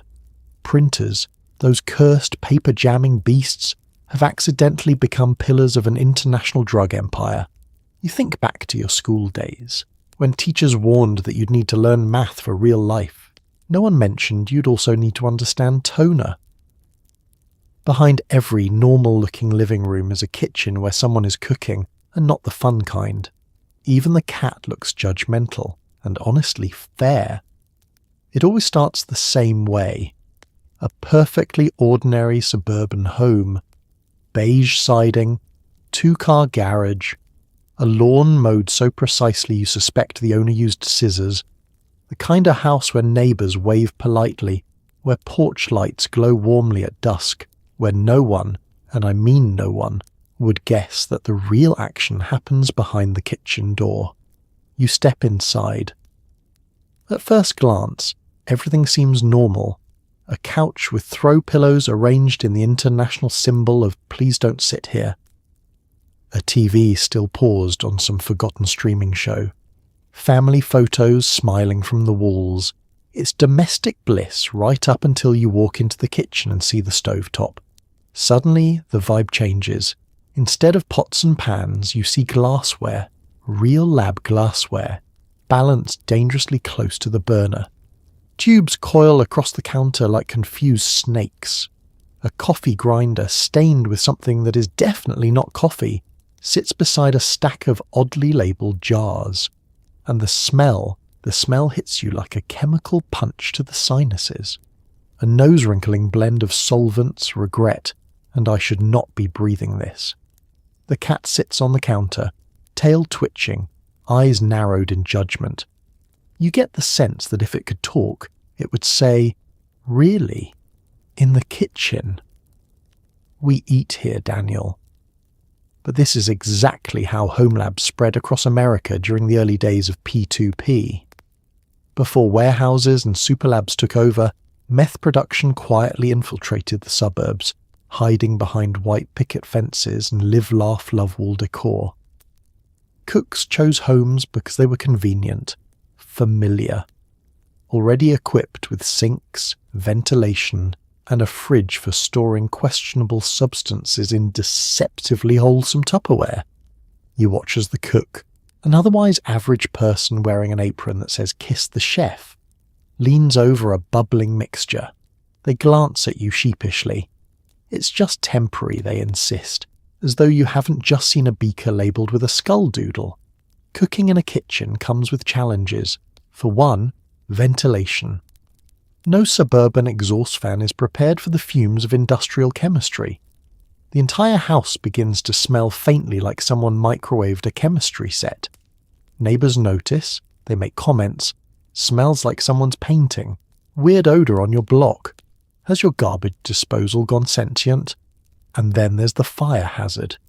Every stovetop reaction threatens to turn the house into a very illegal fireworks display. One misplaced drop, one temperature spike, one distracted moment during reality TV. That's all it takes for the stove to flash brightly and the smoke alarm to descend into a panic attack. Home labs also leave traces, burn marks on walls, discoloured countertops, melted plastic spoons, odd stains that look like a Rorschach test drawn by a frantic chemist. And the carpeting, oh, the carpeting absorbs everything. Years later, someone will rip it up and wonder what on earth happened here. Some mysteries will remain unsolved. You wander into the laundry room, only to discover it doubles as a makeshift storage facility. Shelves hold solvents disguised in detergent bottles. A 5-gallon bucket labelled "not fabric softener" sits beneath the breaker panel. You shake your head. Somewhere, OSHA sheds a single tear. But the most surreal part is how normal life continues around it. Someone cooks dinner while the reaction cools. Someone folds laundry while precursor fumes waft through the air. Someone hosts a book club in the living room while a condenser drips ominously in the next room. The juxtaposition is almost comedic. Domestic tranquility paired with industrial crime. Eventually, law enforcement catches on. They start noticing patterns, chemical odours, covered windows, deliveries of unusual supplies. But by then, the model has become widespread. Entire neighbourhoods hide secrets behind their vinyl siding. You can drive down a street lined with smiling mailboxes and never know which house is actually doubling as a pharmaceutical disaster waiting to happen. And as you step back outside, inhaling the fresh air gratefully, you look around at the quiet suburb and think, Behind any door, behind any casserole dish, behind any suspiciously thorough recycling routine, there could be a lab, and the cat knows it. P2P chemistry has a habit of going boom, loudly. You stand outside a smouldering shed thinking, okay, but technically that means the reaction succeeded. You didn't plan on becoming intimately familiar with the physics of accidental detonation, but here you are, standing in the quiet aftermath of a chemical tantrum, watching a thin ribbon of smoke curl out of a brand new hole in the roof. Even the birds are silent, pausing their morning routine to reflect on your life choices. The shed door hangs at a heroic angle, swaying slightly in the breeze as if saluting your perseverance or mocking your technique. Hard to tell. Explosions, unfortunately, are part of the P2P landscape. This isn't the delicate chemistry of ephedrine days. This is industrial-grade chaos. The reagents involved are about as stable as a folding chair at a family reunion. You heat them too quickly, boom. You heat them too slowly, still, boom. Just more insulting. Turn your back for 10 seconds. The mixture decides to invent its own exothermic pathway. Every chemist learns the hard way, the very, very loud way. Let's walk through the moment things go wrong. You are monitoring the reaction like a responsible adult, stirring gently, whispering encouraging things like, "Don't do anything weird." But P2P chemistry doesn't respond to kindness. The mixture bubbles a little too enthusiastically. The temperature creeps upward. You glance at the thermometer and swear it wasn't that high a second ago. Then the reaction leaps past the safe zone, bolts through the questionable zone and sprints directly into the duck and cover zone. There is a sound, a pop, a hiss, a muffled roar, followed by a shock wave that slaps your entire moral compass sideways. The shed glows briefly, like it's reenacting the birth of a small star. Then everything returns to quiet except for your ringing ears and one very offended squirrel who now lives somewhere in the next county. You step forward, heart pounding, checking for damage. The barrels are scorched. The work table is folded in half as if deciding that retirement was long overdue. A single glove floats down from the air and lands in the dirt beside you like a surrender flag. And what do? You nod, because despite the carnage there is a certain amount of product inside. Maybe not the exact amount you intended, but enough to count. Enough to justify sweeping up the debris and telling yourself, next time, less heat. Of course, explosions aren't always this polite. Sometimes they come with fireball flare, other times with the dramatic subtlety of a malfunctioning popcorn machine. You quickly learn to identify the types. The quick pop, a baby explosion that startles everyone but only knocks over the nearest bucket. The angry dragon, a burst of flame that shoots out of a vent hole and singes anyone with eyebrows. The full orchestra, the whole building vibrates, tools fall from shelves, and you reconsider your life path. The call the insurance guy, self-explanatory. Usually involves fire trucks, often involves lying. Neighbours notice, naturally. Most ask questions like, "Did you hear that?" Or, "Was that thunder?" Or the classic, "Why does your shed look melted?" You respond with phrases like, "faulty wiring," or "gas leak," or "experimental barbecue." The cat, however, knows the truth and watches you with deep disappointment. To mitigate risks, you try precautions. Temperature control devices, pressure release valves, fire extinguishers placed strategically, though never close enough when needed. You even consider installing blast shields, but blast shields require admitting you expect another explosion, which feels pessimistic.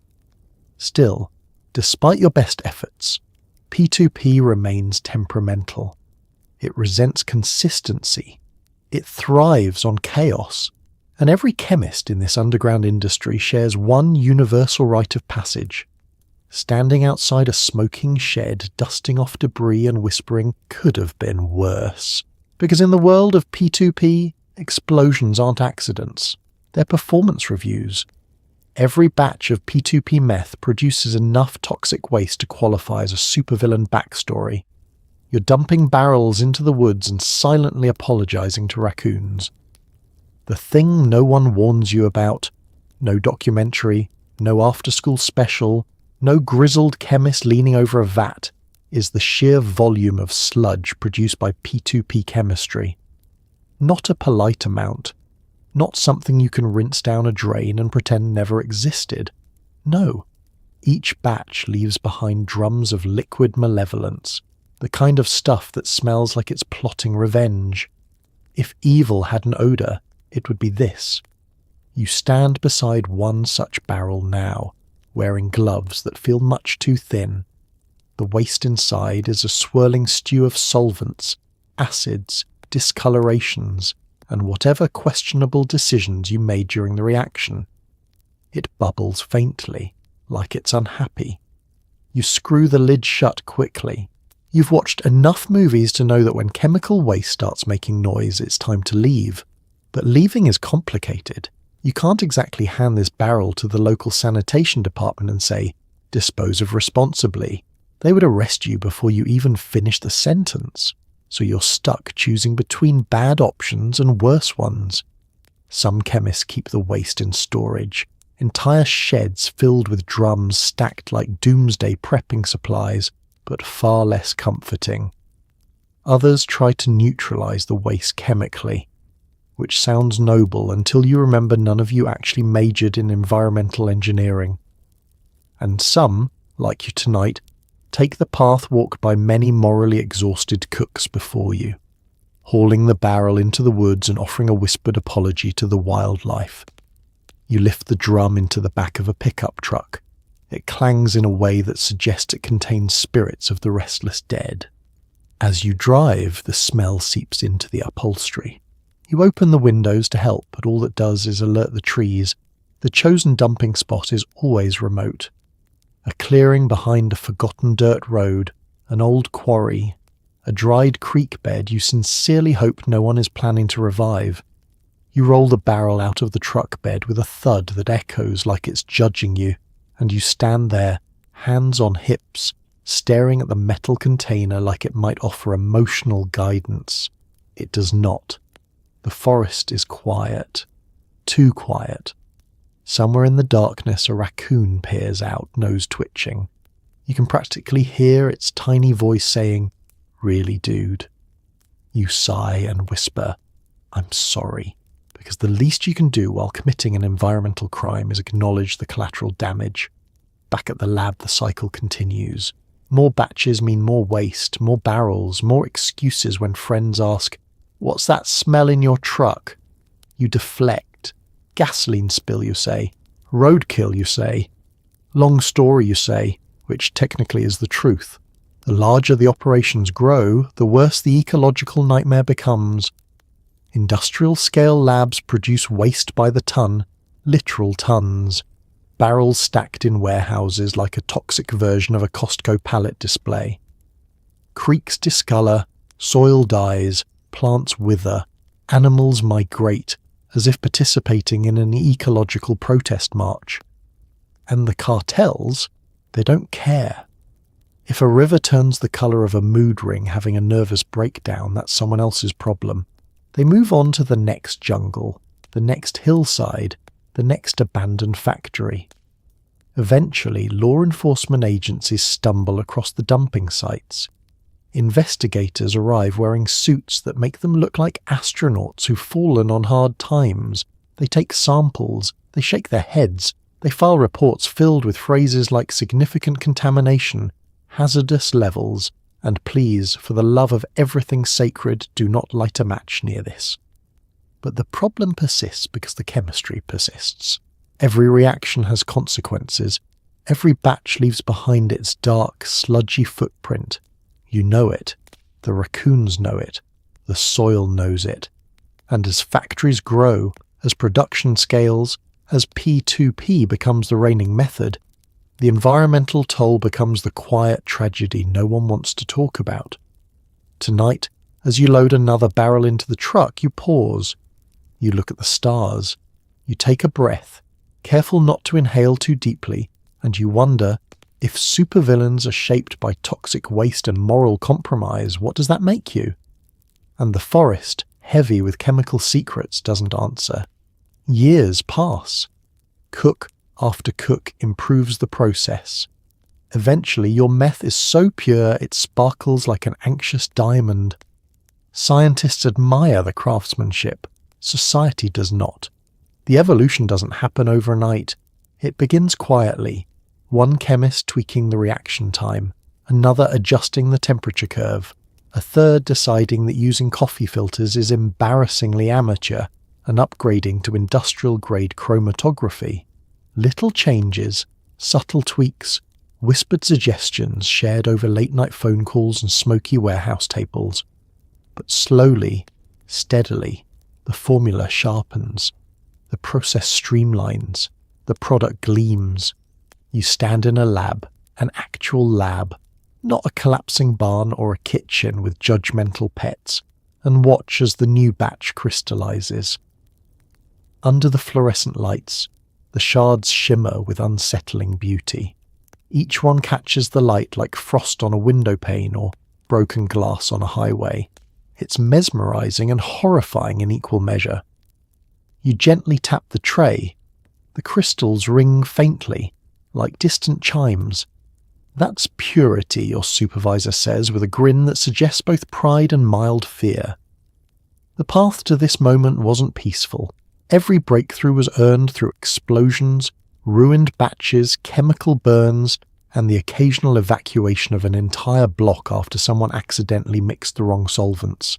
But each mishap taught the chemists something, and the chemists, now highly trained, or at least highly experienced, take meticulous notes. They adjust pH levels with the focus of heart surgeons. They calibrate heating mantles like musicians tuning instruments. They argue over yields the way sommeliers argue over wine tannins. Before long, the product becomes recognizable. Forensic labs across the world start noticing a shift. Meth that is uncomfortably pure. Meth that doesn't crumble but shatters. Meth whose chemical signature suggests precision, not improvisation. Whoever made this, one forensic scientist says, knows exactly what they're doing. You resist the urge to bow, and the perfection doesn't stop at quality. It extends into the entire operation. The cartels realize that consistency is power. No more small batch guesswork. No more add a little more and hope it doesn't explode. Now it's controlled environments, automated stirring mechanisms, digital thermometers, and reaction vessels that cost more than most cars. Workers train rigorously. New hires shadow experienced chemists, learning how to time the exact moment the ketone shifts colour.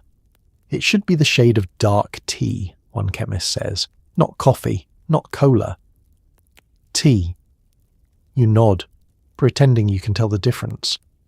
Another chemist teaches newcomers to identify impurities by smell alone, which is both impressive and medically concerning. Each iteration of the formula becomes cleaner, more efficient, less waste, higher yield, faster production cycles. Soon the process is so refined it could appear in a textbook, if any textbook writer wanted to be arrested. As the formula spreads, rival groups try to imitate it. They steal notebooks, intercept chemists, analyze seized product like competitive bakers trying to copy a rival's sourdough starter. Some succeed, most do not. Because here's the secret. Perfection isn't just in the recipe. It's in the culture that forms around the recipe. A culture of precision, obsessiveness, and fear of disappointing the guy who signs your paycheck and also carries a gold-plated weapon. And yet, despite its industrial success, society recoils. The purer the product, the more devastating the consequences. Communities unravel, hospitals strain, law enforcement panics. News anchors say things like, "This is the strongest meth we've ever seen," with the same trembling awe usually reserved for natural disasters. Officials testify before committees. We don't understand how they're making this, they say. We didn't expect this level of innovation. They speak of meth like it's an invasive species that learned to replicate faster when cornered. And in a way, that's exactly what happened. You stand in the gleaming lab surrounded by humming equipment, trays of crystalline product, and workers moving with the efficiency of a beehive.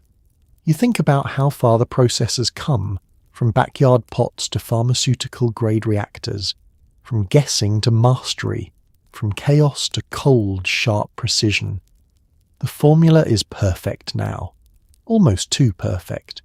And once something reaches perfection, the only question left is, what will it destroy next?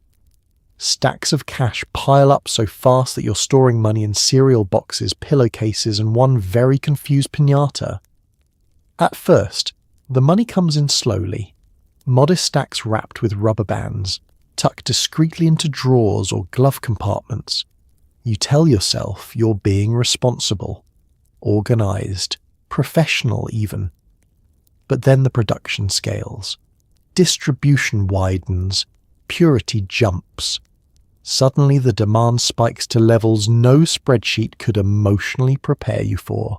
Cash doesn't just arrive, it erupts into your life like financial confetti.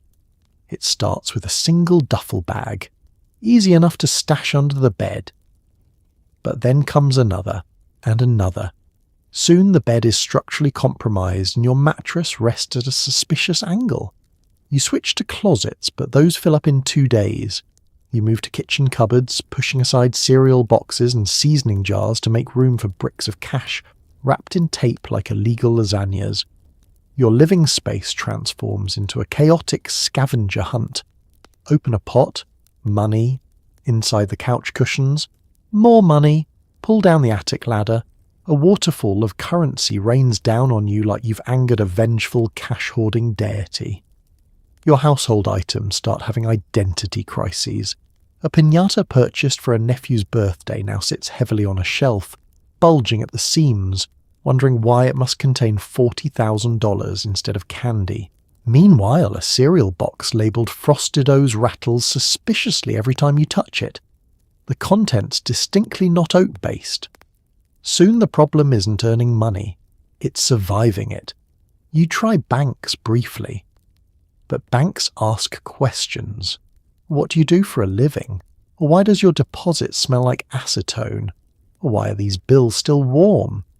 You back away slowly, leaving the teller deeply unsettled and yourself more convinced than ever that your financial life belongs in the shadows. So you get creative. You buy plastic storage tubs.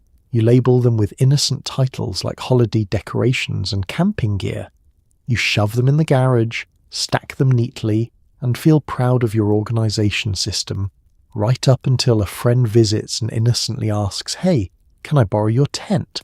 You panic, you lie, you claim you're allergic to tents now. Next comes the furniture problem. Your bills are stacking faster than IKEA shelves can hold them. You begin using stacks as footrests, then end tables. Then, in one low moment, you fashion a coffee table out of 18 bricks of currency and a piece of plywood. Guests compliment it. You pretend it's reclaimed wood. When the closets and garage hit critical capacity, the money spills into the laundry room. You fill hampers. You fill detergent bottles. You fill the dryer. The dryer begins to rattle ominously every time you turn it on, and you tell yourself that heat cycling through tens of thousands of dollars definitely isn't a fire hazard. Meanwhile, the cash keeps coming. Cartel logistics officers deliver payments with the smile of someone glad to be rid of it. They drop bags at your door like overworked UPS drivers. Some even apologize as they leave. Sorry, more where that came from. You wave through the window, face frozen in the smile of a person who now fears currency more than bankruptcy. With wealth comes paranoia. You check the windows constantly. You imagine burglars, only to realize that if one broke in, you would probably apologize to them for the avalanche of cash that buried them in the hallway. And yet, ironically, Despite being surrounded by money, you've never felt more broke. You can't spend it freely. You can't deposit it safely. You can't even move without tripping over a $10,000 bundle that somehow wedged itself behind the shoe rack. That's when it hits you. This isn't money anymore. It's clutter. It's chaos. It's a reminder that your operation has grown beyond the limits of normal life, beyond houses, beyond storage bins, beyond household piñatas and laundry appliances. When the money gets stupid, everything else does too, and you're left standing in the centre of it all, unsure whether you're wealthy or trapped, and desperately wishing you could fit just one more stack under the bed. Border guards wink, customs officers shrug, politicians suddenly own suspiciously nice vacation homes. Meanwhile, you're just trying not to sneeze near the acetone. Corruption doesn't arrive with dramatic music or a villain monologue. It slips in quietly, politely, wearing an expensive watch and smelling faintly of citrus aftershave. It begins with a favour. Small, harmless. A customs official waves a truck through without checking the bag. A border guard pretends not to notice that your agricultural supplies rattle suspiciously like barrels of precursor chemicals. A mid-tier bureaucrat signs a document without reading the fine print because you smiled and handed him a pen that cost more than his monthly rent. You'd think corruption would feel dirty, sinister, maybe even thrilling. But in reality, it feels like paperwork that suddenly becomes much easier. Take the border guards. They're the first link in the chain, the gatekeepers of legality. At first, they inspect everything carefully. Flashlights, clipboards, serious faces. But then someone invites them to a barbecue. Someone gives their cousin a job. Someone hands them an envelope as a thank you. Slowly, their vigilance erodes. One day, they search every truck. The next, they wave yours through with a wink so exaggerated it feels like a medical condition. Customs officers follow the same arc. They begin as dedicated civil servants with stern expressions and a passion for proper labelling. But then they see the perks. A little cash to boost their paycheck, a promise of protection, maybe even a free vacation to a beach house they definitely can't afford on government salary alone. Before long, your suspicious paperwork becomes close enough, and your shipping containers are filled with adhesives that could melt through concrete. Soon the corruption spreads. It drifts upward into city halls, police departments, and political offices like a chemical vapour you forgot to ventilate. An entire town suddenly supports a suspiciously robust economy. Local restaurants flourish. Car dealerships run out of luxury inventory. A mayor starts showing up to meetings with a tan that screams offshore property. Everyone pretends not to notice the sudden prosperity. But prosperity never arrives this quickly without a few metaphors catching fire in the background. And then there's you, stuck in the middle of it all wearing goggles, holding a graduated cylinder, and praying your next sneeze doesn't start a chain reaction. You didn't ask to become part of a political ecosystem. You just wanted reliable precursor access, and fewer questions about why your warehouse smells like industrial sadness. But corruption is sticky. The moment you rely on it once, it becomes part of your workflow. You begin calling certain officials reliable. You begin sending holiday gifts to people whose profession should absolutely forbid accepting them. You attend dinners where everyone smiles too much and says things like, "We appreciate your contribution to the community," while very pointedly not asking what community you're contributing to. Meanwhile, law enforcement grows increasingly confused. They raid one warehouse, but not the one they were supposed to raid. They open one shipping container while the real shipment glides quietly through a port where every guard is coincidentally on break. An entire investigation collapses because a folder went missing, even though everyone knows exactly which desk drawer it slipped into. You begin to understand that corruption isn't spectacular. It's mundane, boring even. A handshake here, a signature there, a politician walking into a meeting wearing a watch that costs more than a used car. But corruption also comes with risk. People talk. Favours owed become debts. Debts become leverage. Leverage becomes fear. Suddenly you're attending meetings you can't refuse. You're making deals you don't want to make. You're navigating a labyrinth where every hallway leads to someone who knows too much. One day a border guard greets you with a nervous smile, not the usual confident wink. His shift is changing soon, he explains. New management, less flexible, more rules. You swallow hard, because corruption isn't just a ladder, it's a trapdoor, and eventually every price comes due. You step back into your lab, staring at the barrels, the fumes, the endless moving parts of this enterprise. You finally understand. The chemistry was always dangerous, but the corruption, that's the part that can really blow up in your face. Governments outlaw precursors, and the cartels respond by inventing new ones faster than officials can schedule them. It becomes an international game of whack-a-mole, except the moles have PhDs. The war on meth was supposed to be simple, at least in the minds of the people declaring it. Ban a chemical, issue a press release, shake hands in front of cameras, and call it a victory. But chemistry, tragically, does not care about legislation. Chemistry cares about electrons, carbon bonds, and the terrifying ingenuity of people who refuse to let bureaucracy ruin a perfectly good psychostimulant. It begins with the banning of ephedrine and pseudoephedrine.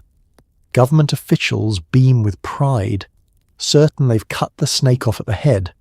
Meanwhile, the cartels simply shrug, pull out a whiteboard and write, "New plan." That plan, of course, is P2P, a workaround so elegant, so deviously efficient, it makes every regulatory body's eye twitch simultaneously. As P2P rises, officials scramble. They ban key reagents, then the precursors to the reagents, then the precursors to the precursors. Before long, they're outlawing chemicals that also happen to be used for making soap, fertilizer, fireworks, food additives, and in one case, strawberry-flavoured candy. Consumers become confused, farmers become angry, the strawberry flavouring community becomes radicalised. While governments stagger through their chemical prohibition marathon, the cartels run a relay race. Every time a chemical appears on a new controlled list, a chemist leans back in their chair, cracks their knuckles and says, "Okay, but what if we use this compound instead?" And shockingly, they do, and it works. And law enforcement learns about it 6 months later, usually by accident. Soon, intelligence analysts sit in windowless rooms staring at endless chemical flowcharts. The diagrams look like family trees drawn by someone who hates families. Lines branch into lines, branching further into compounds with names so long they read like IKEA furniture instructions. An exhausted agent taps a box labelled 3-phenyl propionic acid derivative number 12 and asks, "Is this banned?" Everyone shrugs. No one knows.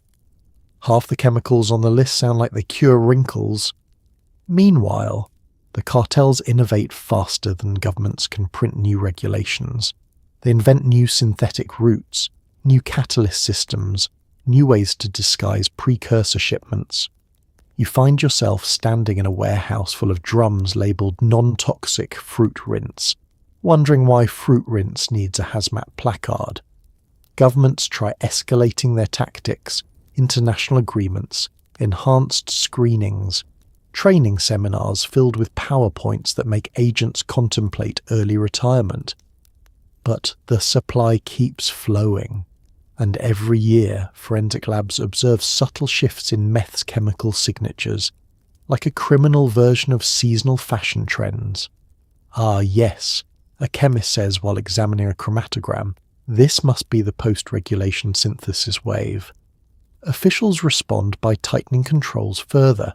They restrict shipping routes, they track chemical imports, they add new substances to watch lists, sometimes dozens at a time. But for every chemical banned, 2 alternatives appear from the shadows like understudies waiting for their moment on stage. Soon, the war on meth resembles a bureaucratic arms race fought in filing cabinets and chemistry sets. Politicians declare victories prematurely. News anchors announce major setbacks for cartel production, only to retract the statement days later when forensic chemists whisper, "Actually, the purity went up." You watch all of this unfold from the sidelines of your own operation, equal parts impressed and terrified. Because while governments add red tape, the cartels add R&D departments. While officials give speeches, chemists tweak yields. While border checkpoints tighten, smugglers find new routes, new disguises, new code words. The war on meth isn't a war, it's evolution. A relentless, adaptive, shape-shifting contest where one side moves at the pace of federal paperwork and the other moves at the pace of human desperation mixed with scientific creativity. And somewhere deep inside a lab, a chemist scribbles another structural formula on a whiteboard and says, "If they ban this one, don't worry. We already have backups." You stand there, breathing in the faint scent of solvents, realizing the painful truth. Governments fight meth with laws, cartels fight back with chemistry, and chemistry always reacts. From small labs in Europe to giant factories in Latin America, P2P spreads across continents like a very motivated mold. At first, P2P chemistry feels like a regional phenomenon, something tucked away in desert barns, suburban kitchens, and a handful of overworked warehouses in northern Mexico. But chemistry has no borders, and desperation is a universal language. One day you blink, and suddenly this once local workaround has blossomed into an international phenomenon, sprawling across the globe with the confidence of a bad idea that absolutely refuses to die. Europe is one of the first to catch on. Tiny labs pop up in cramped apartments above bakeries and below dentist offices. You find yourself standing in a Belgian row house, staring at a reaction vessel bubbling away next to someone's drying laundry. Outside, bicycles glide past, blissfully unaware that a minor chemical revolution is happening 15 feet above them. The chemists here have accents, berets, and a surprising dedication to precision. They argue about yields the way French chefs argue about pastry crust. Eastern Europe joins next. Warehouses in Poland and the Czech Republic become quiet hubs of P2P innovation. Old industrial buildings, leftovers from the Cold War, are repurposed into makeshift labs. Rusted pipes rattle overhead. Machines hum. Workers in heavy coats stir mixtures with the stoic intensity of people who have survived many winters and aren't about to be intimidated by a reactive ketone. Across the world, Southeast Asia jumps aboard. Here, chemistry merges with tropical ingenuity. Labs hide behind storefronts selling phone chargers and questionable DVDs. Someone discovers that coconut husks make decent insulation. Someone else realizes that the humidity ruins certain steps in the process, leading to an argument about whether air conditioning counts as a suspicious purchase. But it's Latin America, especially Mexico, where P2P chemistry achieves its final form, industrial, unstoppable, and terrifyingly efficient. You walk through a massive facility tucked deep in the countryside, where carts roll down concrete aisles and vats the size of swimming pools bubble like volcanic cauldrons.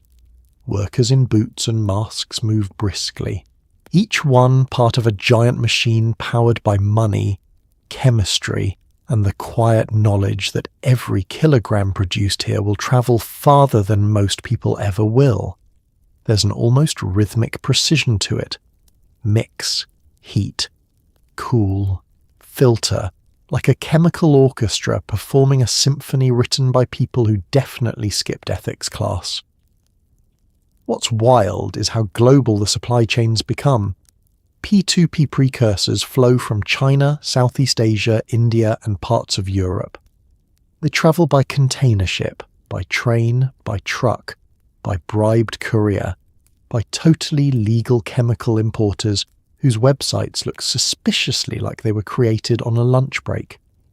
Drums crisscross the world, bouncing from port to port like very dangerous beach balls. Law enforcement tries to keep up, but international coordination moves at the speed of bureaucratic molasses. One country bans a precursor, another begins exporting it. One government tightens border checks, another government loosens paperwork requirements for aromatic solvents used in industrial fragrance production. Everyone suspects everyone else, but no one can prove anything. Meanwhile, the product itself, P2P Meth, becomes the new global constant. Forensic labs on different continents start noticing similar impurity patterns. Analysts in Canada see the same signature as analysts in Australia. Police in Germany seize crystals that look identical to ones seized in Los Angeles. It's a spooky kind of unity. Chemistry has achieved what diplomacy never could, a standardized international product. You step back and realize just how far this has spread. P2, P as in cities, in forests, in ports, in jungles. It's hiding in basements in Spain, in barns in Argentina, in empty factories in South Africa. The entire world is now quietly involved in the same chemical saga, whether they know it or not. And as you stand in the middle of a warehouse that smells faintly of solvents and ambition, one thing becomes clear. P2P isn't a recipe anymore. It's an ecosystem, a global organism, and it's still evolving. You stand in the middle of a rivalry so intense it makes the Cola Wars look like a polite disagreement. Each cartel wants purer meth, faster production, and bigger labs ideally not exploding. It begins subtly, little shifts you notice only if you're paying attention. Sinaloa starts producing batches that glimmer like polished glass shards. CJNG responds by debuting labs so large they require actual floor plans. One cartel upgrades their filtration system, the other unveils reactors that look like stolen brewery equipment. Before long, you're watching two criminal empires locked in an unspoken competition to outscience each other. The stakes, money, territory, survival. The vibe, a chemistry-themed arms race sponsored by hubris. You walk into a Sinaloa superlab first. It's immaculate. Bright overhead lights, stainless steel equipment polished enough to see your anxious reflection in it. Workers move with quiet efficiency. There's a head chemist wearing safety goggles like they're part of his DNA. We've improved yield by 7%, he says casually, as if he's discussing sourdough hydration ratios instead of a globally trafficked narcotic. You nod, mostly because your eyes are still processing the scale. Every station hums, every vat simmers with precision. It smells faintly of solvents and ambition. But then you visit CJNG territory, and suddenly the Sinaloa lab feels like a high school classroom. Here, you step into a massive warehouse so large it could host a concert. Fans roar overhead. Rows of reactors line the floor like chrome giants. Forklifts beep constantly. Someone is wheeling a drum labelled Industrial Cleaner, though everyone here knows that label has never contained a truth in its life. A supervisor brags, "We increased output by 30% this month." He smiles proudly. You pretend you aren't terrified. The rivalry escalates. Sinaloa introduces a refined purification method. CJNG counters by building multi-story labs with catwalks and observation decks, as if chemistry suddenly required balcony seating. Sinaloa installs digital temperature control systems to prevent the classic unexpected explosion problem. CJNG responds by hiring engineers who say things like, "We've redesigned the airflow to reduce ambient chemical vapor buildup." You don't know what that means, but you nod because it sounds important. Soon, each new innovation triggers an urgent scramble from the other side. Word spreads fast, faster than shipments, faster than logistics. They're using a new catalyst. They improved their solvent recovery. Their latest batch hit 98% purity. Every rumour breeds a counter-rumour, every advancement breeds a counter-advancement, and you, caught between them, feel like a frazzled referee in a match where both sides are cheating, improvising, and inventing new rules as they go. The labs grow not just in size, but in complexity. Sinaloa adds dedicated ventilation shafts to keep fumes from condensing on the ceilings. CJNG installs industrial cooling towers that whistle ominously in the night. Sinaloa implements standardized batch logs. CJNG introduces training programs that feel suspiciously like corporate onboarding. We want consistency, a chemist explains, flipping through a binder thicker than a biology textbook. Consistency builds trust. You resist the urge to ask if trust is what anyone's looking for here. But innovation brings tension. Equipment malfunctions. Workers switch sides. Supply chains compete. Even precursor shipments become part of the rivalry, with each cartel trying to out-negotiate the other with Chinese chemical exporters who remain politely neutral but extremely profitable. Sometimes the competition turns literal. Truck hijackings, warehouse raids, sabotage that leaves you standing in a ruined facility whispering, "Well, that's inconvenient." Yet beneath the chaos lies something undeniably fascinating. Two vast organizations pushing each other to scientific heights no one imagined when meth was still a kitchen table hobby. They optimize, they adapt, they innovate with the desperation of graduate students fighting for grant money.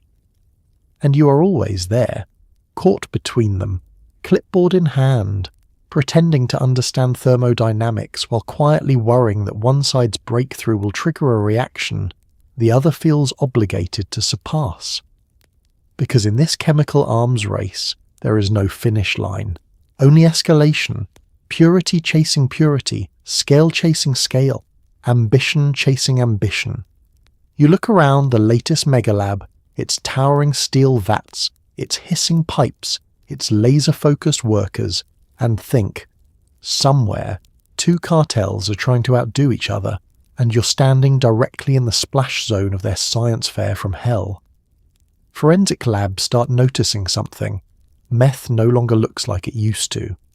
The P2P era has arrived, permanently altering strength, purity, and public health. Congratulations, you've changed history. The transformation begins quietly, almost politely. At first, analysts in labs across the country simply tilt their heads at chromatograms that look off. Not wrong exactly, just different. The old ephedrine-based signatures they'd memorized over years suddenly give way to unfamiliar peaks, new impurity patterns, and chemical ratios that seem to be whispering, "Surprise, we've evolved." You imagine the moment. A forensic chemist in a lab coat stained with decades of caffeine, holding a sample up to the light. The glint catches their eye. "It's shinier," they mutter. A colleague squints. "Why does this look like artisanal glassware?" They run more tests, adjust the mass spectrometer, and frown deeply, because whatever this new product is, it's stronger, purer, and disturbingly consistent. Word spreads. Labs in Kansas report the same thing as labs in Arizona. Police in Portland confiscate a batch identical to one seized in Miami. Report after report lands on desks with unsettling phrases like structural impurity deviation and unexpected homogeneity. The only time you ever hear the word homogeneity is in scientific papers or cult meetings. Meanwhile, you stand in your lab, whether it's a desert warehouse or a jungle facility, watching crystalline sheets dry on trays. They sparkle under the lights, sharp and brittle, refracting little rainbows like a chandelier at a villain's house. You tap one piece. It rings like a starched wine glass. It's beautiful in a deeply inappropriate way. But beauty comes with consequences. The new P2P product spreads fast. It floods cities like an unstoppable tide. Dealers whisper about its potency. Users realize the high hits harder and last longer. Emergency rooms start seeing new patterns, cases that don't look like the old meth days. People stay awake longer, grow more paranoid, spiral faster. Public health workers feel like they're watching a new storm form on the horizon. Officials issue warnings. Governors hold press conferences.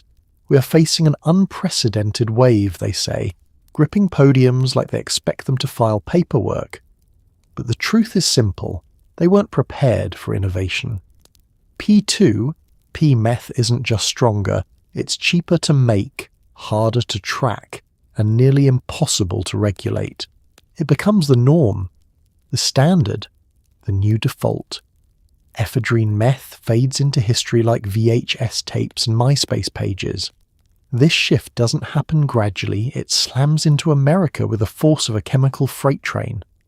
And as forensic labs update their training manuals and health departments rewrite their reports and agents shake their heads at the purity charts, one uncomfortable reality settles in. You did this. Well, not you alone, of course.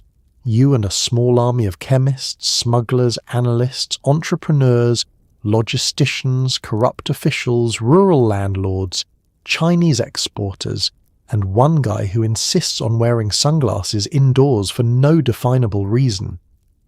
But you are part of the chain reaction that rewrote the chemical landscape. And the irony? None of it started with grand ambition.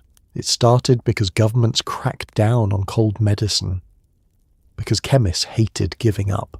Because you looked at a jar of P2P one day and said, "This smells like death, but let's try it anyway." The signature shift becomes permanent. Even years later, labs still see the hallmark impurities of P2P synthesis, tiny chemical fingerprints pointing back to industrial methods, global supply chains, and the enormous underground machine now sustaining it.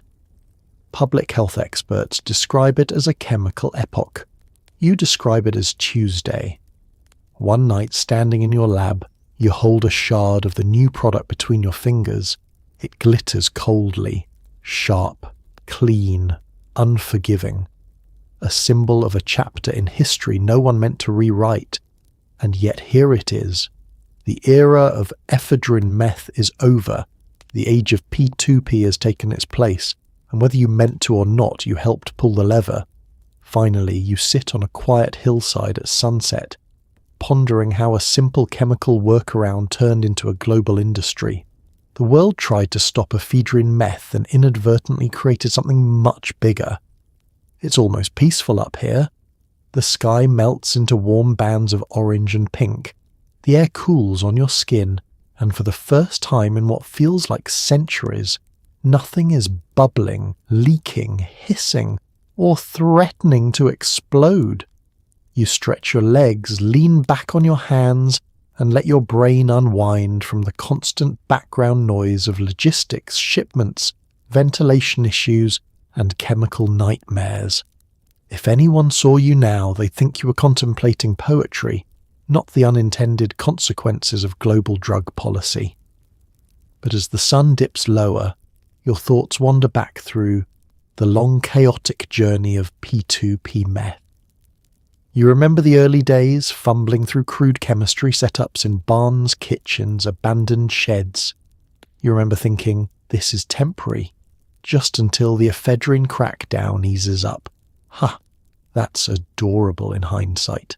Instead, what began as a workaround grew legs, sprinted into the distance, and evolved into a chemical hydra no one could predict. You think of the chemists, those sleep-deprived tinkerers who treated failure as a suggestion. They tweaked formulas, refined reactions, solved problems, and occasionally blew holes in ceilings. Their persistence, combined with the financial fire hose behind them, created processes so efficient they outpaced everything that came before. You remember realizing, with a strange mixture of awe and dread, that these people weren't amateurs anymore. They were innovators, reluctant pioneers in an industry that thrived in the shadows. Your mind drifts to the global scale of it all. The shipments from China disguised as mango extract, the toner companies purchased because their ink happened to contain useful chemicals, the flower farms twisted into horticultural crime scenes. You picture an endless chain stretching across the world: laboratories, warehouses, ports, bribes, border crossings, each link humming with movement, money and momentum. What started as small-time improvisation morphed into an international supply chain that rivals the complexity of major corporations. And then, public health, the consequences you never meant to create.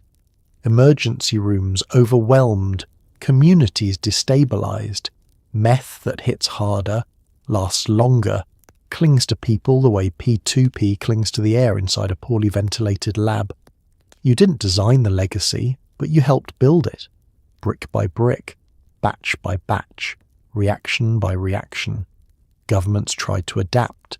They banned chemicals, rewrote legislation, held press conferences filled with stern expressions. But chemistry doesn't negotiate, it evolves.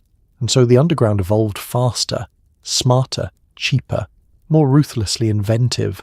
You watch the horizon as the sun sinks and think about all the scientists in beige labs who deciphered your work backwards, trying to understand how the formula changed, when it changed, why it changed. Their world shifted because yours did. On this hill, with the breeze rustling the dry grass, you finally understand the strange irony at the heart of the P2P story. The harder the authorities pushed to stop meth production, the more innovative and unstoppable it became. A chemical arms race born not from ambition, but from regulation. A workaround that outgrew the thing it was replacing. The Frankenstein's monster of illicit chemistry, assembled from spare parts, misunderstood at first, ultimately uncontrollable. You sigh softly, watching the last sliver of sun vanish. The sky deepens into twilight. Crickets chirp. For a moment it feels like the world is normal again, like you didn't help usher in a new era of narcotics that reshaped entire continents. But the thought still lingers like a faint chemical odour. Ephedrine meth could be stopped. P2P Meth just adapted. And now its legacy lies everywhere, in labs, in courtrooms, in communities, in forensic textbooks, and somewhere out there, in a piñata still holding $40,000 because you ran out of storage space. You stand, dust off your hands, and walk down the hillside knowing the truth. The world tried to eliminate one problem and created a far bigger one. You arrive at what looks suspiciously like a high school science classroom, but instead of posters about mitosis, the walls are lined with industrial glassware and a man named El Gato explaining redox reactions using a broken flashlight. There's no syllabus, no safety goggles, and yet somehow this place is shaping the future of narcotics like a very illegal community college. It's astonishing how quickly you realize this not a training program absolutely is a training program.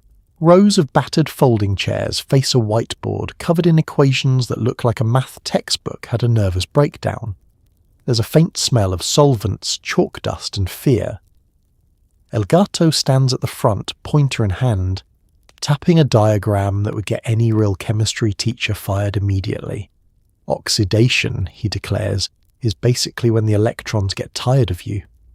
The room nods solemnly, as if this explains everything. Your classmates are a motley group. One guy used to fix washing machines. Another worked at a bakery and still smells faintly of cinnamon rolls. There's a woman in the back who claims she once audited a community college class, which makes her the closest thing this room has to a valedictorian. Everyone clutches a notebook, the kind you buy in bulk packs, filled with shaky diagrams and instructions like heat, but not too much heat or boom. The lab equipment is a mix of genuine scientific apparatus and household items repurposed with questionable creativity. There are Erlenmeyer flasks next to plastic coffee pitchers, hot plates purchased from a discount store, a complex distillation setup built from tubing, clamps, and what is clearly a repurposed lemonade dispenser. You look around and think, If OSHA saw this, they'd spontaneously combust. El Gato begins the day's lesson by holding up a broken flashlight. This, he says dramatically, is how electrons move. He clicks it on and off. Nothing happens. Imagine it works, he adds. Everyone scribbles this profound insight. Then comes hands-on practice. You're split into groups and told to try the reaction from last week, a phrase that fills you with dread, because last week's reaction sent a pot lid rocketing through the ceiling. But today, miraculously, your mixture behaves. It bubbles gently. It shifts colour in a way El Gato calls promising. He strolls by, nods approvingly, and writes something in a notebook that may or may not be a grocery list. Between lessons, you learn best practices. These are not scientific best practices, but cartel ones. Rule 1, never work alone. If something explodes, someone needs to drag you out. Rule 2, label your containers, even if the labels are just skull doodles. Rule 3, if it smells like almonds, stop everything. Rule 4, if it smells like burning almonds, pray. Lunch break happens in a dusty courtyard where students share war stories like they're discussing homework assignments. My condenser shattered yesterday, someone says. Lucky, another replies. Mine caught the table on fire. You sip a warm soda and realise this place functions exactly like a community college. If community colleges had armed guards, secret locations, and a penalty for dropping out that involves concrete shoes. The training grows more advanced. Soon you're learning purification techniques, solvent recovery, yield optimization. El Gato doesn't teach from books, he teaches from scars. He points to a faded burn on his arm. This, he says, is why you never lean over the reaction when it's pouting. You nod vigorously. The scar looks like it's still mad. Eventually you begin producing actual batches, small, controlled, supervised. When your first one crystallizes correctly, the room erupts into applause. It's the closest thing to a graduation ceremony you'll ever get. El Gato hands you a pair of slightly melted tongs as a symbol of achievement. You pretend to feel honoured. You mostly feel terrified. But here's the truly astonishing thing. It works. These ramshackle classes, this chaotic curriculum, this patchwork of improvised education, it churns out skilled chemists with startling efficiency. People who, weeks ago, thought a ketone was a type of pasta are suddenly operating multi-kilogram reactors. Techniques spread. Methods improve. A chemical renaissance blossoms in the shadows. And as you clean your station at the end of the day, wiping up spills, capping solvents, feeding scraps to a cat who somehow belongs here, you realise something unsettling. This wasn't just a training program. This was the birthplace of the next generation of meth production. A school producing graduates who will never hold diplomas, but will absolutely change the chemical landscape forever.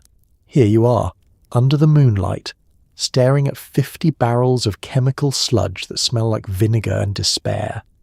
The forest is quiet. Too quiet.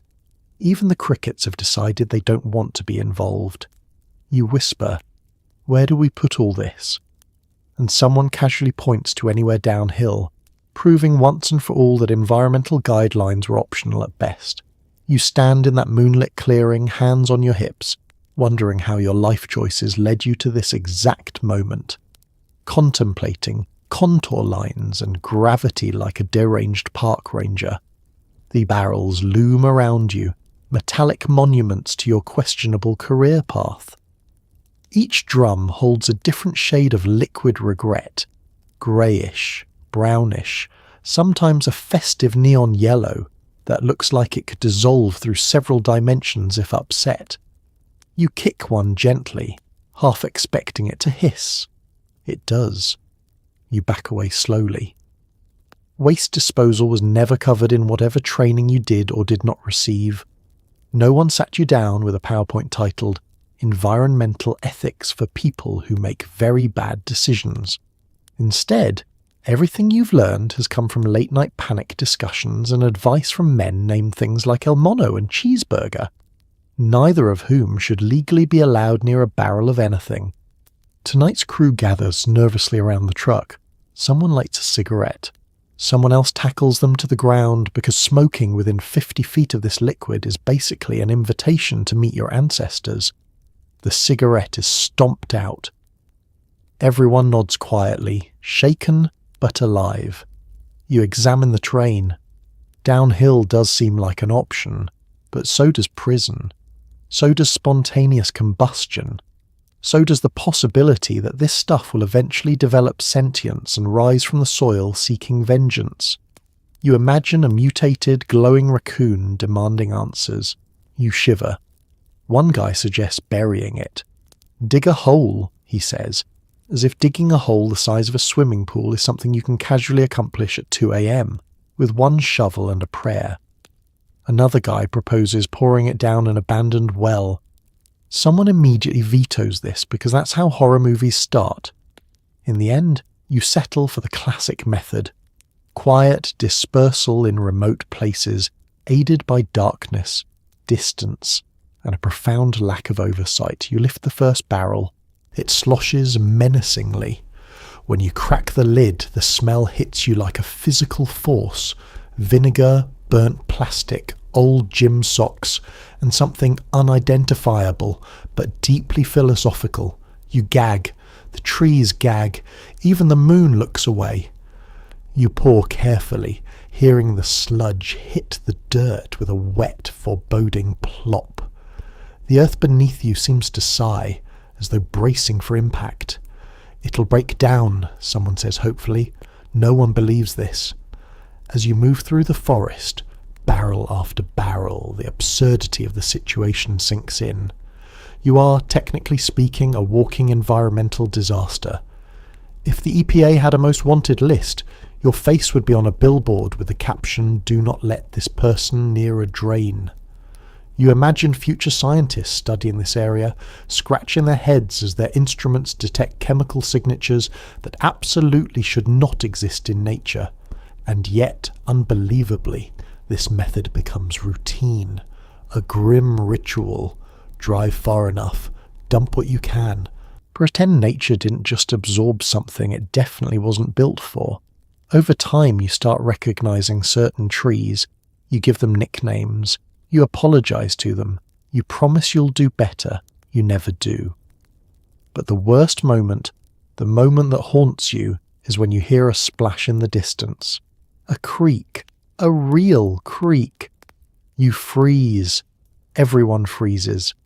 If water could talk, this water would be screaming. Instead, it burbles softly, unaware of the chemical surprise sliding downhill toward it like a toxic slip and slide. You look at your boots, coated in mud and questionable substance.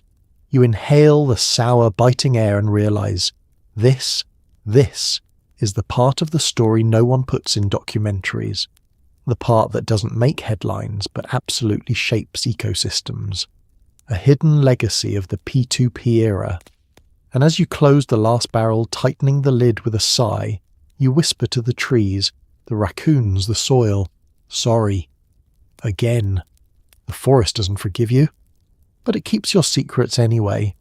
In a twist no one expected, someone in the organization installs a cheap shipping program on an ancient desktop, and suddenly meth production has spreadsheets, routing maps, and color-coded supply chains. You watch career criminals slowly turn into overly enthusiastic warehouse managers, arguing about optimization like they're prepping for a TED Talk. It starts innocently enough.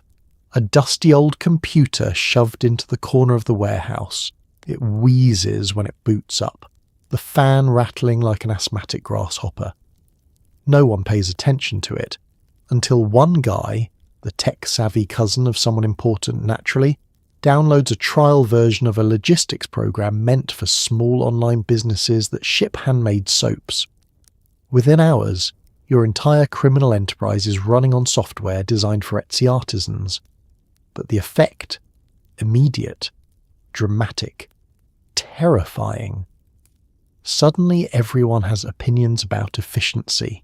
Your boss, who once solved problems exclusively with threats and shouting, now taps a tablet screen and says things like, "We need to reduce our route overlap by 12%. A cartel lieutenant pulls you aside to explain load balancing, as if he didn't spend the better part of the previous decade setting cars on fire. And the spreadsheets. Oh, the spreadsheets. Rows and rows of shipments, broken down into categories, precursors, solvents, equipment, finished product, and a mysterious column labelled miscellaneous, which you later find out means bribe money. Everything is colour-coded, and no one can remember what the colours mean. Green is safe, red is urgent, yellow is pending. Purple indicates someone messed up, but we're pretending they didn't. It's a system built entirely on enthusiasm and chaos. One morning you enter the warehouse and see 3 hardened cartel members debating shipping routes, with the same intensity suburban moms use when discussing school schedules. They stand around a large map pinned to a corkboard, strings and pushpins everywhere like a crime drama, except they are the crime. One guy insists the northern corridor saves gas. Another argues the southern corridor avoids patrols better. A third opens a laptop to reveal a pie chart so bright and colourful it looks like it belongs in a kindergarten classroom. The hilarity deepens when they discover tracking numbers. People who once smuggled items discreetly through mountains are now obsessively refreshing shipment statuses like nervous grandparents waiting for a package of vitamins. "It's in transit," someone whispers, staring at the screen. "What does in transit mean?" another asks. Someone gasps, "It's delayed." The room erupts in panic, grown men clutching their chests like they're watching a soap opera cliffhanger. And then comes the concept of inventory management.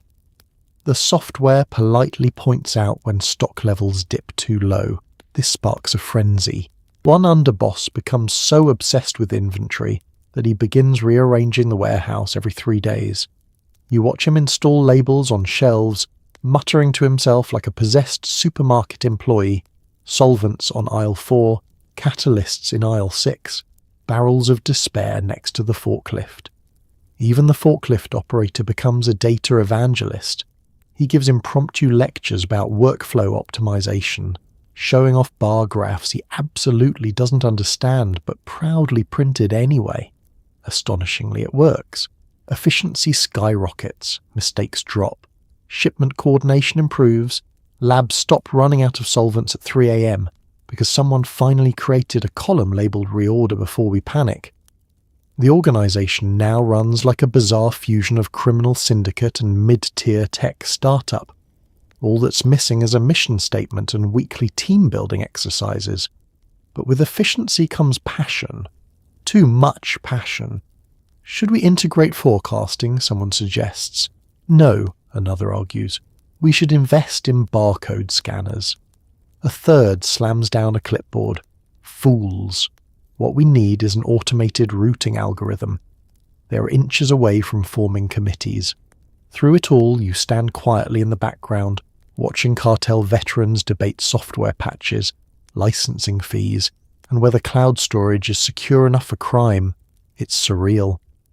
You remember when these same men barely use cell phones. Now they're asking if switching to subscription-based logistics platforms will increase scalability. And yet the most unsettling part isn't the absurd professionalism. It's realizing that this ridiculous spreadsheet-driven transformation isn't a joke. It's evolution. Because once a criminal empire learns how to optimize, it stops being a chaotic machine and becomes an efficient one. As we wind down tonight's journey, take a slow breath and let all the noise of clandestine chemistry fade into the background. It's funny, isn't it? Funny, isn't? You somehow survived a world of exploding barrels, suspiciously labelled shipping crates, international smuggling rings, and enough industrial solvent to peel the paint off your dreams.